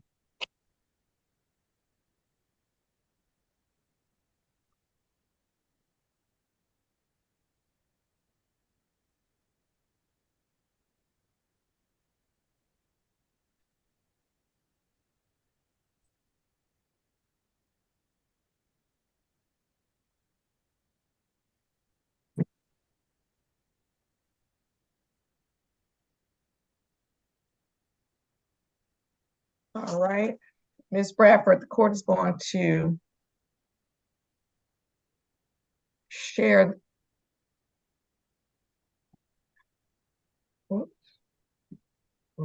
I am going to share my screen. On the screen, you're going to see an advice of rights form.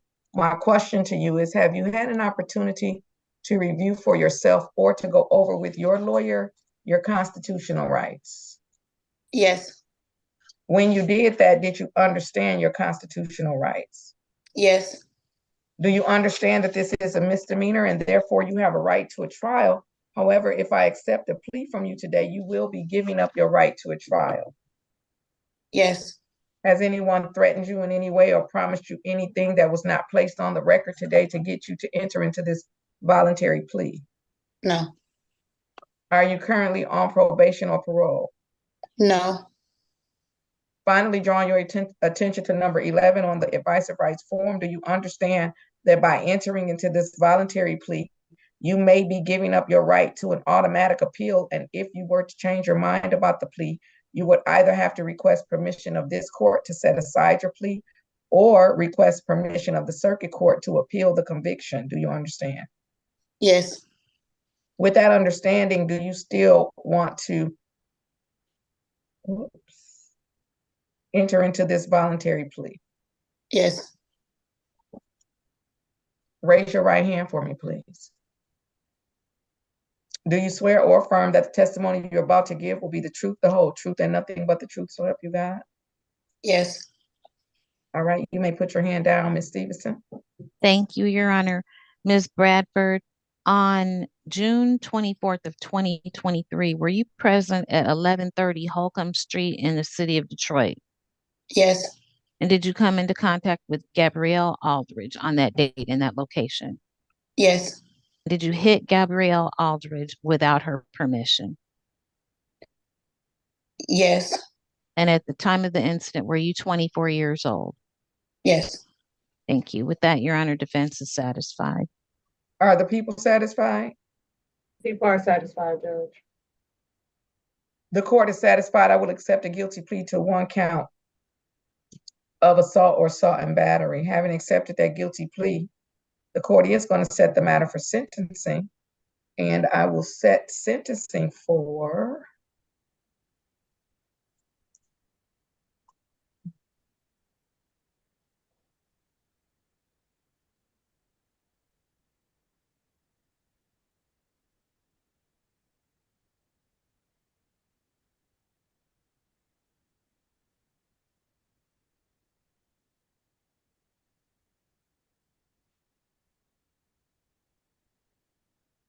March 15th at 9 a.m.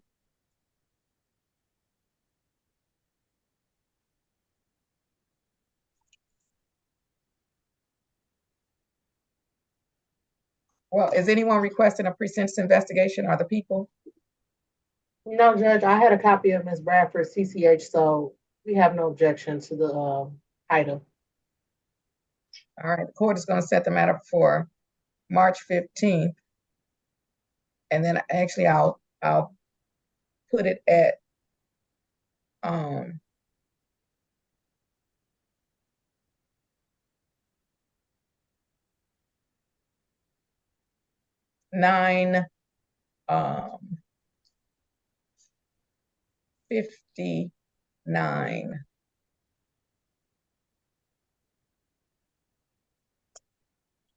So basically 10 o'clock, Ms. Bradford, but Okay. anything further? No, thank you, Judge. Nothing on behalf of Ms. Bradford. Thank you, Your Honor. Thank you, right. Ms. Ritter. Ms. Bradford, you're all set. Have a great day. Stay safe. You too. Thank you. You're welcome.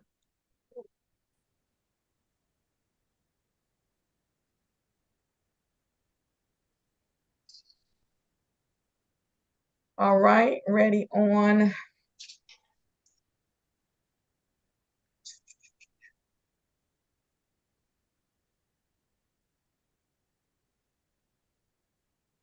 Ahmed and Bell. And then Yes, I'll try to bring I'll bring this iPhone back in, but I don't know how many times I'm gonna do it.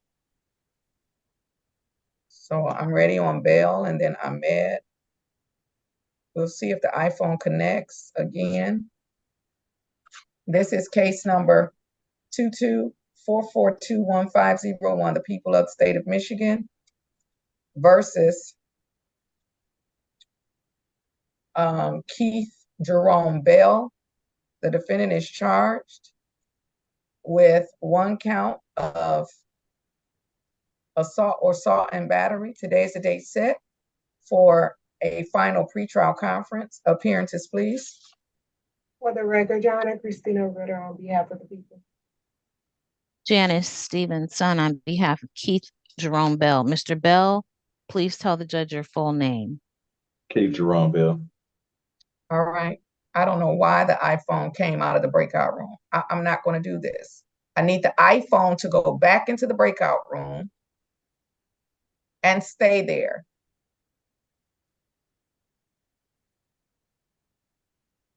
Ms. Hall, can you go in and see if that's Mr. Boyd? Yes, Your Honor. Okay. All right. Today is the date set for final pretrial conference with respect to Mr. Bell. How are we proceeding? Mr. Bell continues his plea of not guilty, Your Honor. We're asking that this matter be set for jury trial. Court will continue a not guilty plea on behalf of Mr. Bell and set the matter for jury trial. I don't even know which book to look in, but court will set a jury trial for Mr. Bell. When is the last time the complaining witness appeared? February 16, 2023, Your Honor. All right, the court is going to set a jury trial for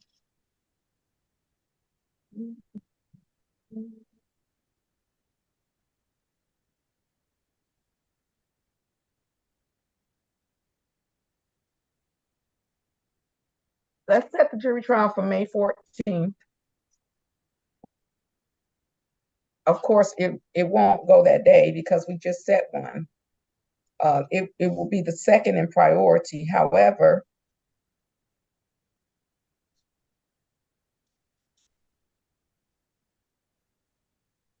let's get it on the books in case something happens. Well, you know what? Let me do something else. No. Yeah, let's just strike it. Wait a minute, April 19th. Strike it from the 14th. I'm gonna set it for May.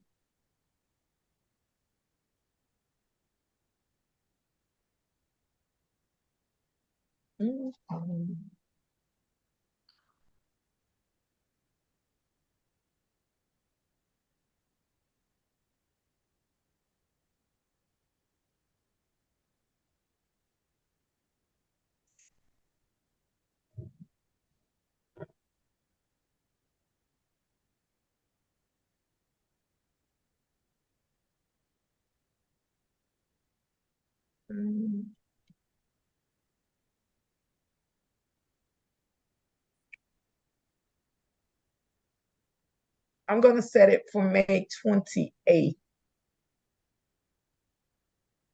I already have several on that day, but let's set it for May 28th.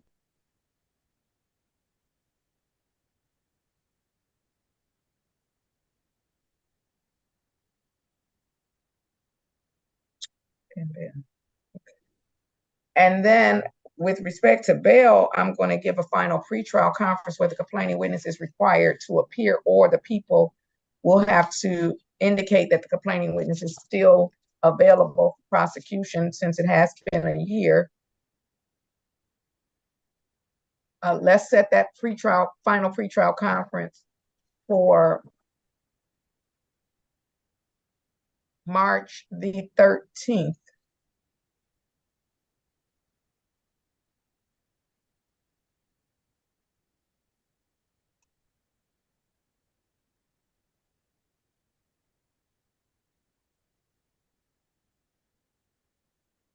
And I'm gonna set it at 9:16. That's gonna be my indication that a trial has been set and the witness is required to appear. I need Mr. Bell to get stationary, remain stationary, seated in an upright position, ready to attend court. I need Mr. Bell to stay stationary. All right, anything further with respect to this matter? No, thank you, Judge. Nothing on behalf of Mr. Bell. Thank you, Your Honor. All right, we're all set until March 13th at 9:16. The complaining witness must appear. Or the people confirm that the complaining witness is available for a trial, but it's a good chance that trial date is going to change. So if the complaining witness is available. Anything further? No, thank you, Judge. No, All right. thank you, Your Honor. We're all set. Have a great day. Stay safe. Two, Thank you. Yeah, that's Mr. Boyd. So who's going to do Ahmed? Mr. Boyd is in a breakout room. I will, Your Honor. Okay, Ms. Stevenson, you can go get Boyd ready. All right, I'm ready on Ahmed. Start your wait, you can't, hold on. All right, start your video.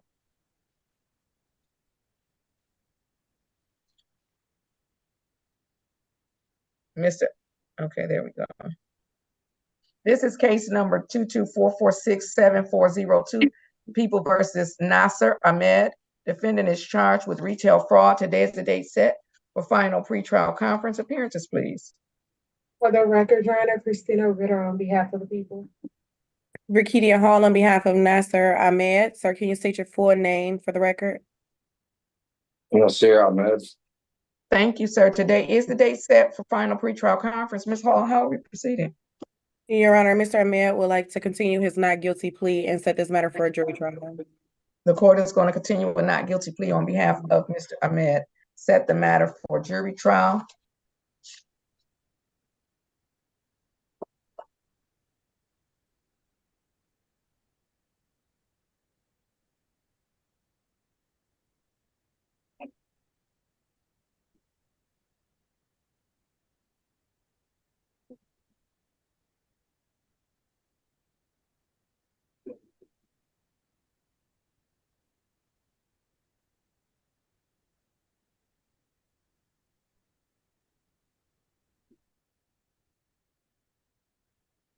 Mr. Flanagan, can you go to August 20th?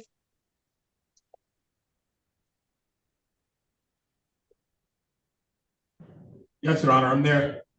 Who, I have a jury trial with the last name Saeed. Yes, ma'am. Who's the lawyer? Ms. Robinson. What's the charge? MDOP, I think that's an AG case. They were just here on January 31st, yep. What's the first name? Of the attorney? No, I'm sorry, of the defendant. Oh, Hashim, Hashem. Okay. When is their final pretrial conference? August 8th. I'm sorry, Your Honor, August 7th.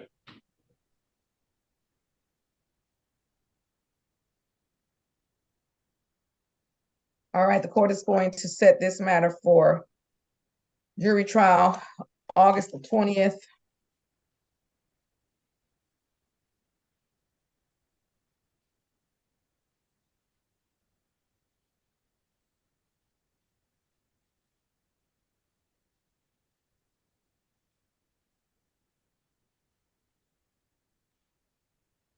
With the final pretrial conference, August the 7th.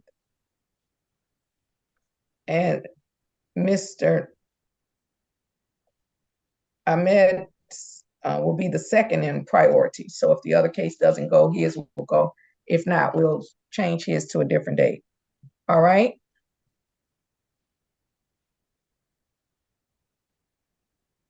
Anything further? And that final pretrial is at 9:10. Anything further? No, thank you, Judge. Nothing further from Mr. Ahmed. All right, sir, you're all set. Have a great day. Stay safe. Thank you, as well, Your Honor. Thank you. All right, I don't think I sent you all anything on Floyd. Let me see if I have anything on Floyd.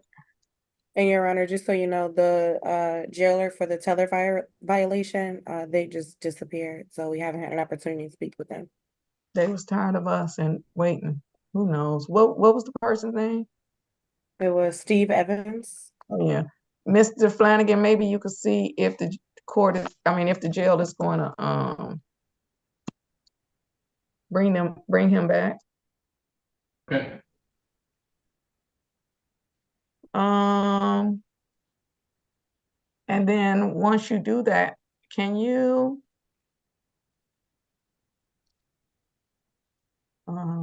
I was trying to see if you already did it, so I wouldn't be asking you for something. Can you look at the register for Floyd and see who the probation officer is? Your Honor, it looks like P.O. Bryson was just assigned to this case. Oh, well, let's see. Did she send me something? Oh, wait, this might be it right here. Oh, no, that's somebody else. That's a different candidate. Well, she didn't send us anything. Can we call Miss Bryson and see if she has any update? Let me see. Yes, Your Honor. She didn't. Let me just make sure. Let me look for by her name.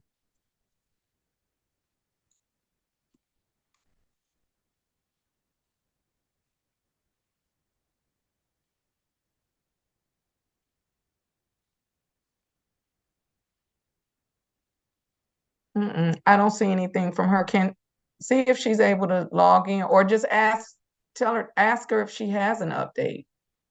I don't have anything from her. So give me a minute on Floyd. Let's see if we can get some information.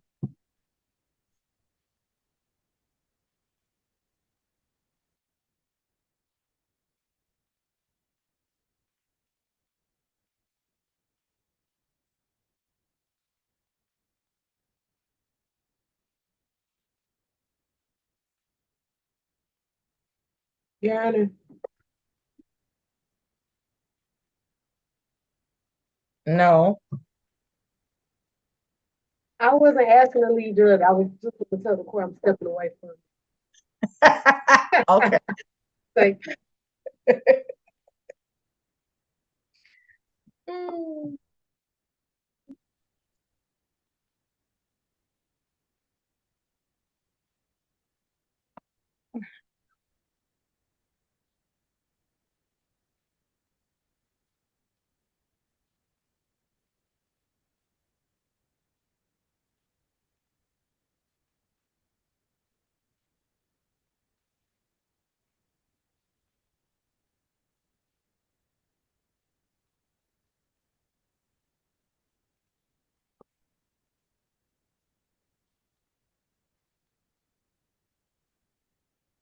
No.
Oh, don't worry about calling Mr. Don't worry about it, Mr. Flanagan. I'll just have to give him a new date. Can you send me the register for him? Yes, ma'am. Okay, thanks. Okay, the jail came back. I don't know why the jail left, but they back. So let's put Mr. Evans back in the breakout room. Let's see here. All right. So I'm ready on Floyd and then Boyd. All right.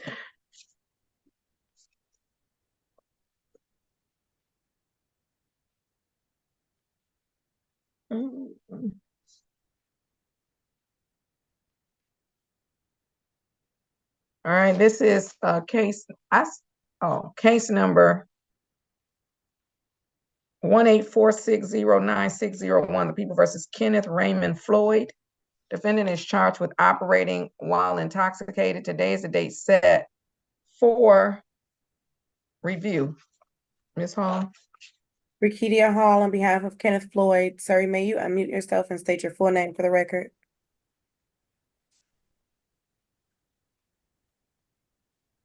Kenneth Floyd. And what's your middle name, Mr. Floyd? Kenneth Raymond Floyd. Thank you. Today is the day set for review, and apparently Mr. Floyd has been assigned a new probation officer who is not present today, and I did not receive an update from Ms. Bryson. However, let's see if the register is going to tell me something. So until Mr. Flanagan is going to send me the register of action, but Ms. Hall, Mr. Floyd, can you come into the screen, sir? Oh, yeah. Okay, there we go. Okay, thank you. Ms. Hall? Your Honor, it's my understanding that Mr. Floyd has actually completed all of the requirements imposed by this court to complete probation.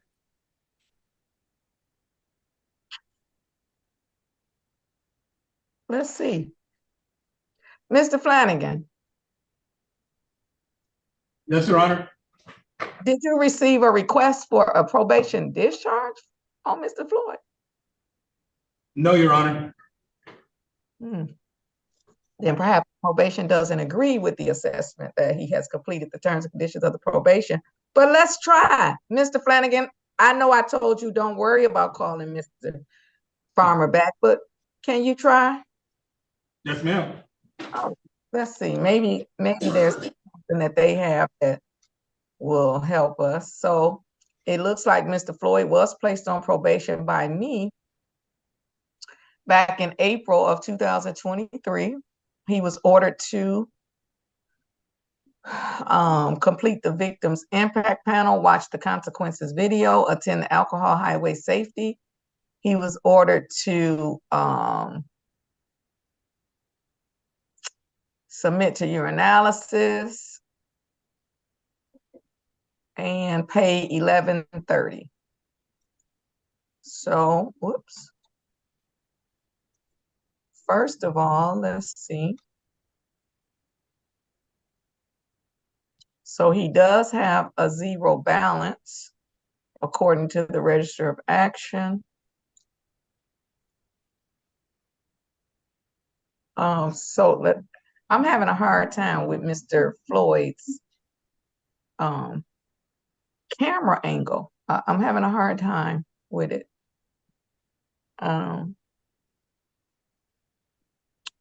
All right, so we're going to try to see if we can confirm that he completed the terms and conditions of the probation, so he doesn't have to come back. If he has, he would have completed over half of the probationary period. So let's see if I can get a response from Mr. Farmer. Oh, order for. I hate when I don't. Okay, try to call Mr. Sciotti. Try to call Mr. Sciotti for me and see if he can either if he can find Mr. Farmer or look for it. And then hold on a pair of seconds. Hold on 1 second. Well, let me read the case number first.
Oh, no, that's fine if they're gonna do it. Thank you. Okay. So let's just wait a moment for the call back from Mr. Farmer. Ms. Hall, you're not ready on Boyd. Are you ready on Boyd? Yes, Your Honor. Oh, okay. Well, then let's switch over to Boyd. This is case number 214433001, the people versus Bryant O'Neill Boyd. Defendant is charged with operating with a high BAC, driver with open intoxicant in a motor vehicle. Today is the date set for a final pretrial conference. Appearances, please. For the record, Your Honor, Christina Ritter on behalf of the people. Rakidia Hall on behalf of Brian Boyd. Sir, may you unmute yourself and state your full name for the record? You're muted. I got it. Brian O'Neill Boyd. You're muted, Judge. Today is the day set for final pretrial conference. How are we proceeding? Mr. Boyd would like to continue his not guilty plea and set this matter for a final for a jury trial. The court continues a not guilty plea on behalf of Mr. Brian Boyd, set the matter for jury trial.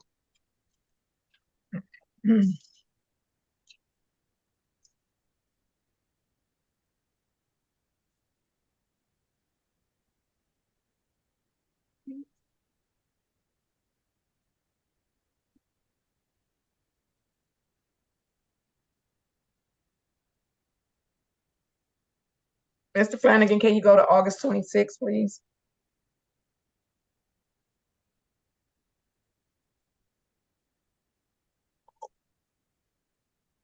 Yes, Your Honor.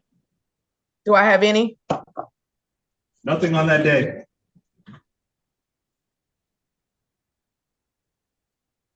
All right, the court is going to set the matter for August the 26th.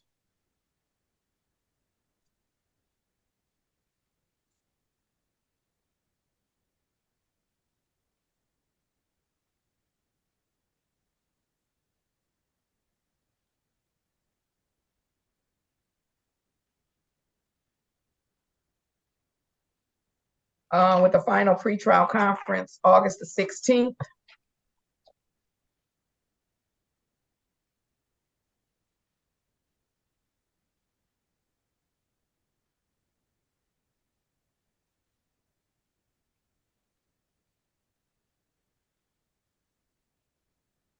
At 9:10. Anything further? No, thank you, Your Honor. Nothing further, Mr. Boyd.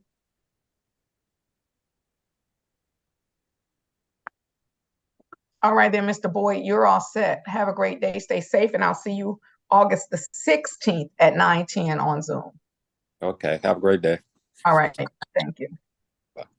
All right. With respect to Mr. Floyd, Mr. Farmer is looking up the notes, so I should have an answer shortly, and we'll see if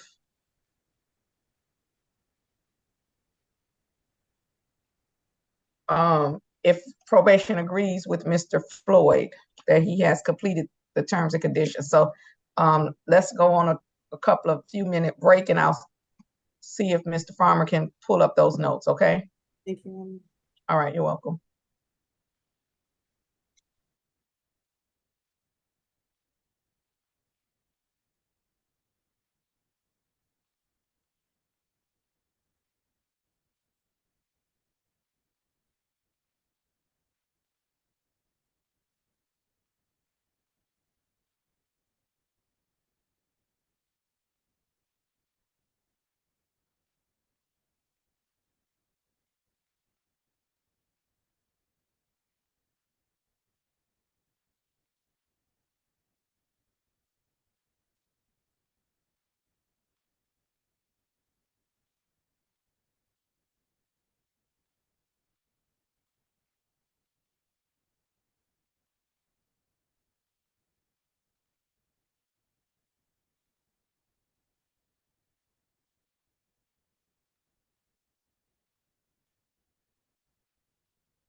Mr. Flanagan,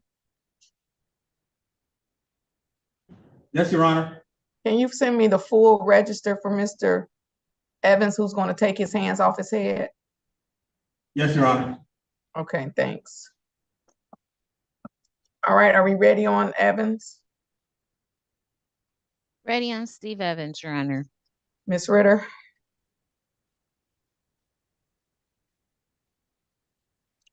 Ms. Ritter isn't here. She has stepped away. Okay.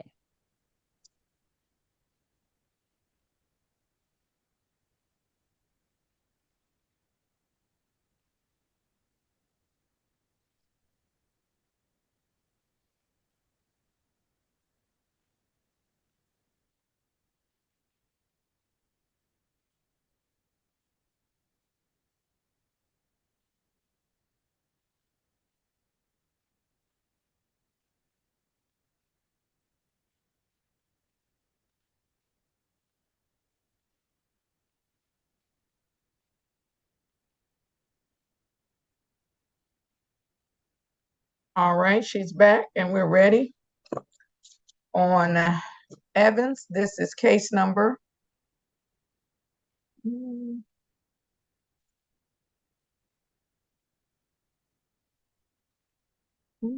234538001, the people of the state of Michigan versus Steve Evans. The defendant is charged with 1 count of assault or assault and battery. And today is the date set for, strike that. Mr. Evans has been brought before the court on a tether violation. Appearances, please. Sorry about that, Your Honor. Christina Ritter on behalf of the people. Janice Stevenson appearing on behalf of Steve Evans. Mr. Evans, sir, when you're able to do so, please tell the judge your full name. Steve Evans. Today is the day Mr. Evans was brought before the court on a tether violation. I've had an opportunity to review the tether violation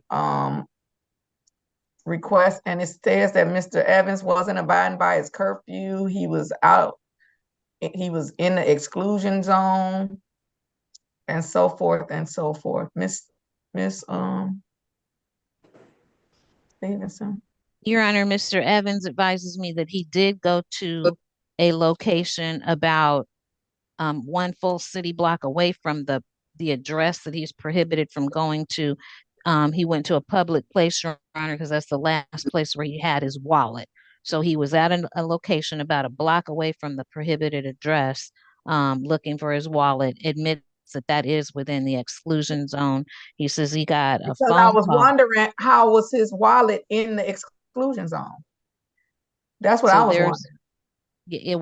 That's the last place that he remembers having his wallet before he was arrested. No, and he was saying it was still there. Okay, go ahead, Ms. Stevenson. It wasn't. He did not find it there. He's since learned that they actually have his wallet in police custody. So Mr. Evans did get a phone call and a notification over his tether that he was inside the exclusion zone. So he left. He went to the address at the Madison Heights location, Your Honor, trying to get a place to stay.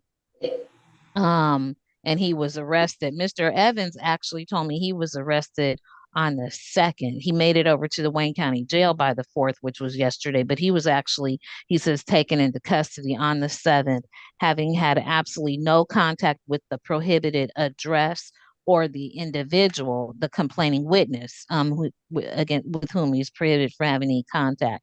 Mr.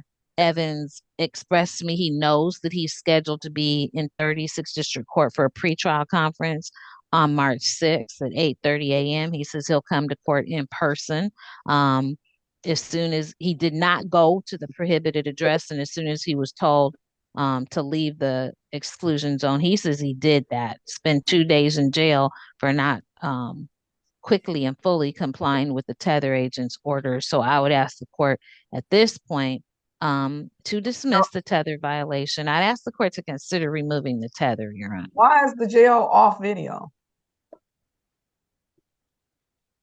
All right. So he didn't spend 2 days in jail for not, what the devil? I guess that's why they was off video. Because they said, we gonna bring some other people in here. Okay, don't worry, it's all right. He wasn't in jail because he didn't quickly comply with the tether unit's request. That was a courtesy. That was a courtesy for them to call him and say, hey, I always feel like I can't say anything when the jail do stuff like this. Because remember when it was my defendant that destroyed the camera? Okay. There's one of my defendants in here that destroyed that camera. Okay, so he spent 2 days in jail because he went in the exclusion zone twice and violated his curfew. That's why he went in jail, not because he didn't comply quick enough. Ms. Ritter, any response? Judge, as to the curfew violation, I didn't see that actually delineated. It looks like when they got him, it was 7 o'clock in the morning, which is, that's within the curfew. So I didn't see the curfew violation, Judge. Well, hold on. I thought, okay, so where did I get that from? I pulled it out of a hat. No, I think they said that he's not abiding by his court-ordered curfew and that he entered the exclusion zone. But they said that it was on February 2nd, 2024 at 7 a.m. And I think his curfew. No, they said they didn't say, well, it says see attached, but I didn't see anything attached. Let me just say that. It's just mentioned in the report that he was violating his curfew. They didn't say how because they said see attached, and the attached wasn't attached. Okay.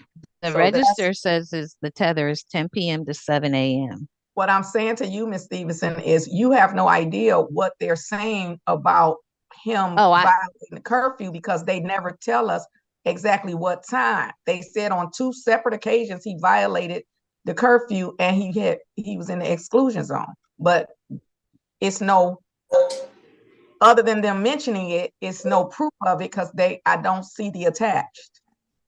And yeah, I think we're saying the same thing, that they don't have anything in support of the allegation that he's violated the curfew.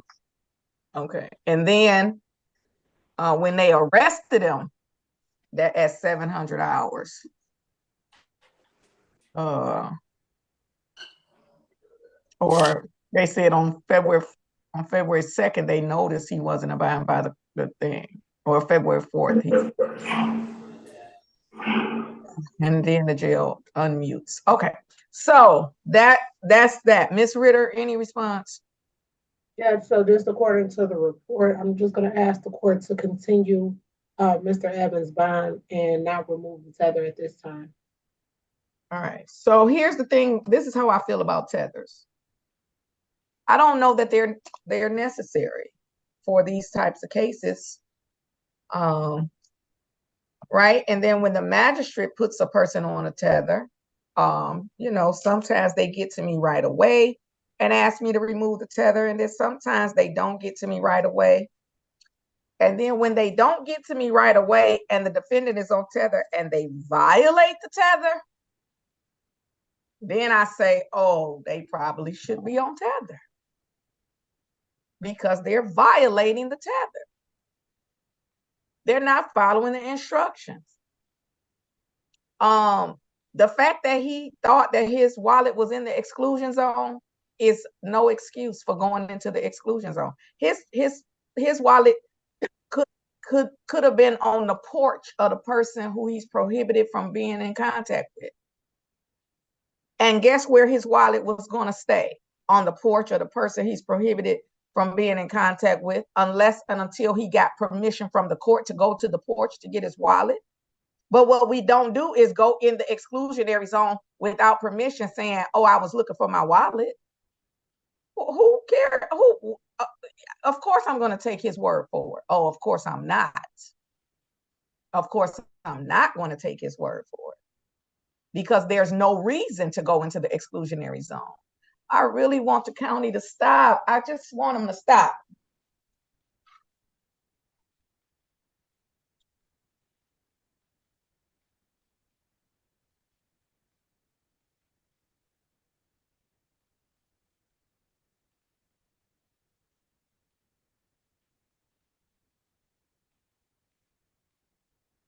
So I don't even know why I don't even know why we would put a jailer in a place where other jailers are gonna have to walk in front of them 100 times to be on camera for court. So let's just shorten this up, because that is probably gonna send my rocket up to the moon the next time they walk past in front of the camera, or turn off the camera immediately while I'm talking to a defendant. So that's just ridiculous, but it's an issue I suppose I'll have to take up with Chief Dunlap.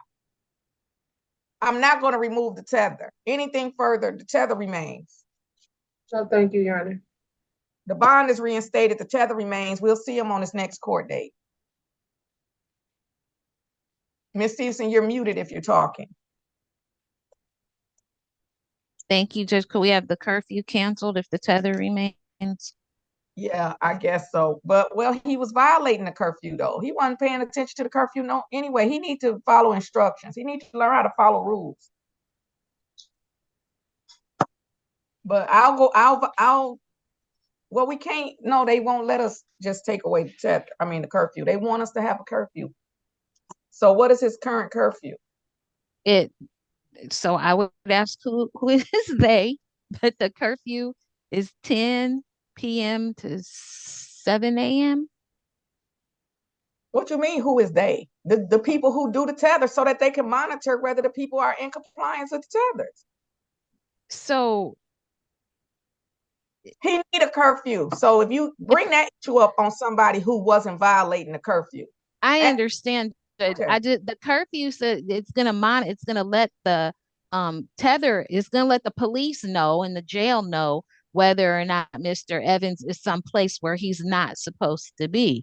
So, and during it's working. Hours that he's not supposed to be there. He's gonna have a tether. What does he need to be out in the middle of the night for? I don't know that he needs to be out in the middle of the night, but not. I don't know that there's the tether. He should have stayed in the house then. Then I wouldn't. He should have stayed in, and then I would remove the tether today. But he didn't. So what? Okay. What? Mr. Evans does. Actually, I don't have any work on here or anything like that. So that's my argument, that the incident is alleged to have occurred. Sorry. All I asked you was, what is his current curfew? Mr. Flanagan, what's the current curfew? I'm showing 10 p.m. to 7 a.m. Your Honor. All right, so who you? He looked like he yelling at me. I ain't gonna appreciate it, but the jail can unmute. Mr. Evans. Look like he's yelling at me and slamming his hands down like. Mr. I don't have. All right, Mr. Evans. Please. Mr. Evans, please protect your right against self-incrimination and remain silent, sir. Well, the reason he violating the curfew is because he just told me he doesn't have a curfew, which means that he was probably talking when the magistrate gave him the curfew and he wasn't paying attention to getting the curfew. So he has a curfew from 10 I don't. to, you do, stop saying it. You do, you did. I have my paper that says no curfew, Your Honor. Mr. Evans, please protect your right against self-incrimination. Okay, well, then I'm not going to, since he has a paper that said he didn't have a curfew, then he can go with that. And then they can pick him up again. Because he don't want to listen. He doesn't want to listen. So he can keep telling me what he didn't have. He don't want to listen. So this is what I'm going to say. The bond remains the same then. And if he think he doesn't have a curfew because he doesn't want to listen, then he's going to go back out there and get arrested again. He's going to go back out there and get arrested again. So it's no need for me to change what he doesn't think he already has. Thank you, Your Honor. No, Mr. Flanagan, don't put in the chat that there's a curfew from 10 p.m. to 7 a.m. because he said he didn't have a curfew.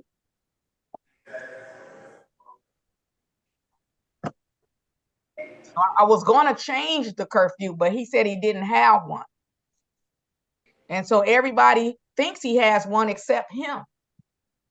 So the imaginary curfew that the magistrate set from 10 p.m. to 7 a.m. remains in effect. But to Mr. Evans, it's imaginary. Anything further? Nothing on behalf of Mr. Evans, but if Mr. Evans, if he could go back to the breakout room, then I Sure. could answer any questions that he has. Of course.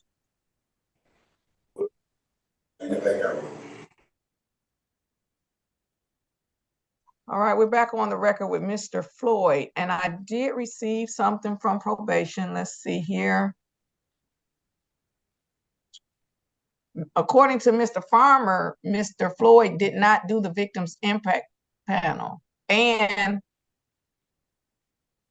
he has failed to test several times for the last several months. That's what Ms. Stevenson, maybe you should put your appearance on since Ms. Hall was the one doing it before.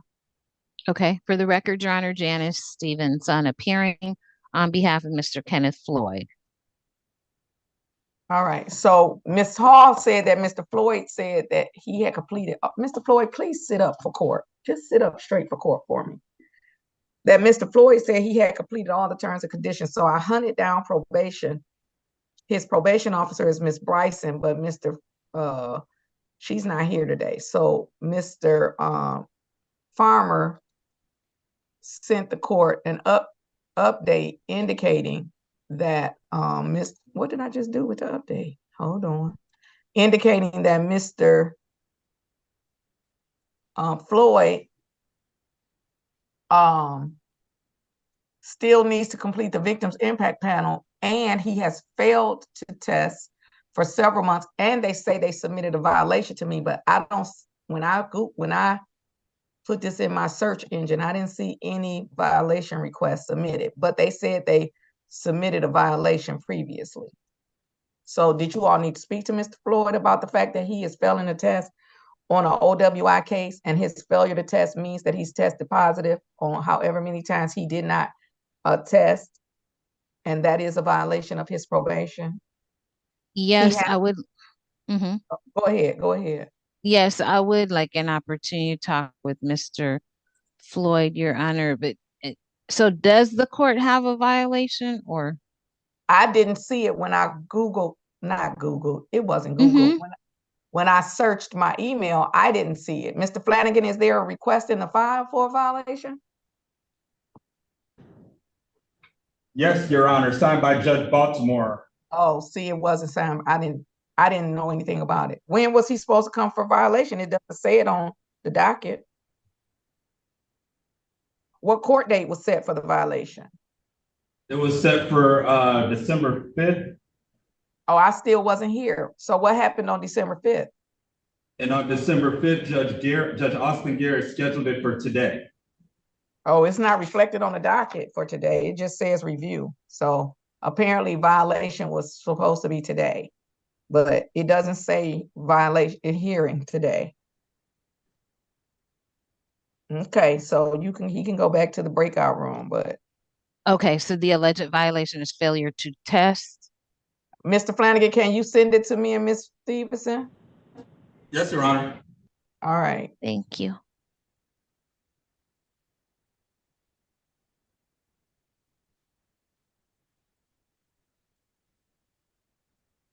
No, Ms. Ritter.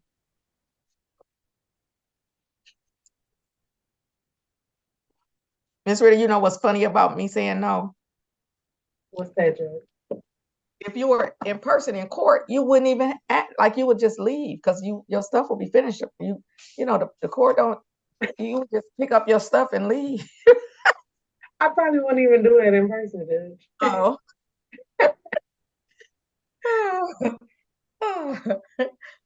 I suppose you could leave, Miss. Oh, I gotta decide what I'm gonna do with Mr. Matthews.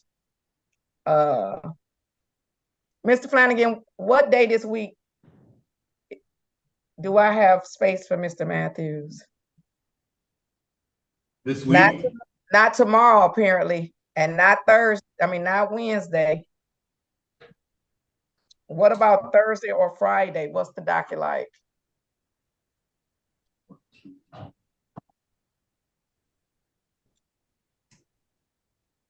'27 on Friday, Thursday.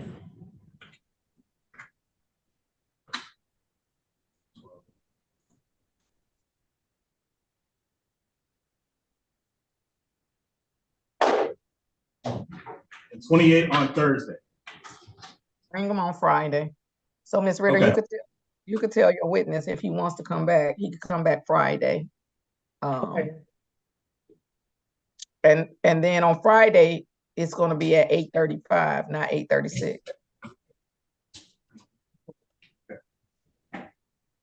Okay, so what's Friday's date? February 9th. All right.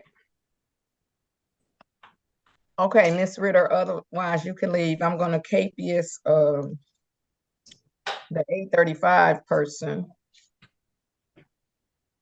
I'm also going to capious right at 9:10 and Kyle's at 9:18. I'm also going to capious. I think I'm going to capious Robin at 8:29. Is that a capious?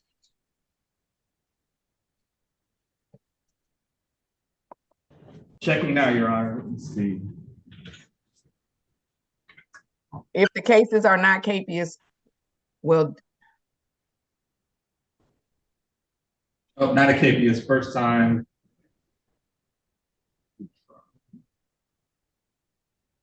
okay, so you could put those on March 15th. I think green is a capious. And then I don't know if Daniel is a capious, but green should probably be a capious. Yes, arraignment in 2015.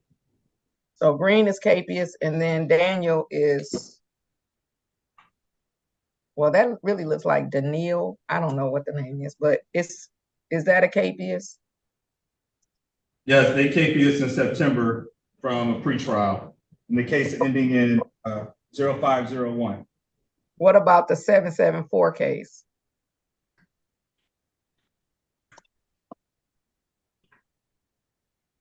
Yes, Your Honor, same. All KPS right. from a pre. That's capious too. So Ms. Ritter? Yes. There's only one that's adjourned. Now you can leave, Ms. Ritter. Thank you, Judge. Everyone have a good day, and I'll see you tomorrow in person. Yeah, unfortunately. Bye.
All right, are we ready? Yes, Your Honor. Okay, we're back on the record with case number 184609601, the People versus Kenneth Raymond Floyd. Okay, so I have had an opportunity also to look at the initial request for the probation violation signed by Judge Baltimore. And it said that the defendant had stopped submitting to, wait a minute, what's this?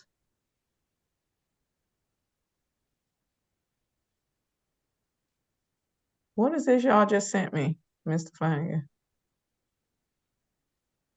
That's to counter the violation. Okay. So the original violation indicated that Mr. Floyd had stopped submitting to urinalysis, and had failed to provide proof of the alcohol safety class and the victim's impact panel, and that he has failed to report to probation. So, Ms. Stevenson. So just to the emails that he could put his hands on quickly, Your Honor, show that that that's not quite correct. We do have communications direct. Mr. Floyd advised me that he has been calling the probation department. He had been calling and not getting any response. And so my suggestion to him was that he stop calling and start emailing.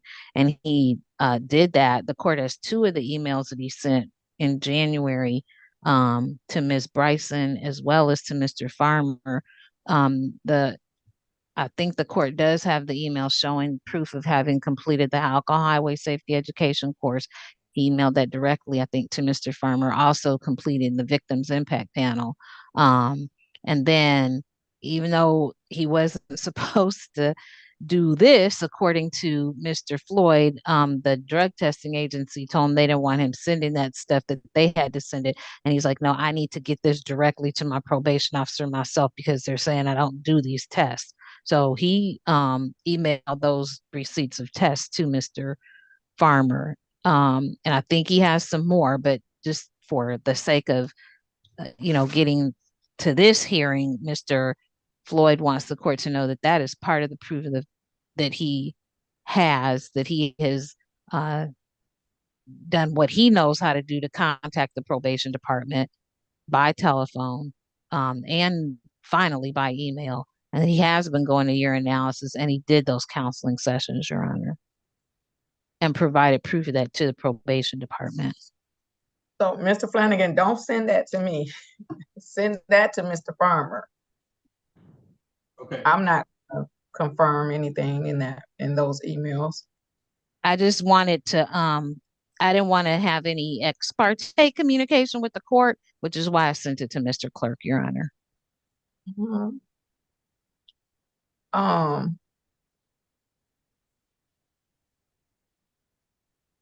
So who was his probation officer? So all of a sudden they stopped communicating with him? So that's part of the issue. He says that somehow he was able to find out that he should be with Mr. Farmer, possibly. And then he found out somehow that he should maybe be with Ms. Bryson. He said there's a third probation officer. Okay, Mr. Floyd, just relax. That's part of the issue, is he has not known who his probation officer is, Your Honor. I mean, that's not the issue. He was with Mr. Farmer, and then Mr. Farmer got promoted. It ain't no big mystery. He was with Mr. Farmer. Mr. Farmer got promoted. He got assigned to somebody else. It's not a big mystery. But he says that there was another officer before Mr. Farmer. Well, let's not act like this is not a 2018 case. Yes. Okay, so it's a 2018 case, and there is a possibility that he has had more than one probation officer, because this is a 2018 case. So what we know is that his last probation officer got promoted to supervisor. That was Mr. Farmer. And then Mr. Farmer apparently must have assigned it to Ms. Bryson.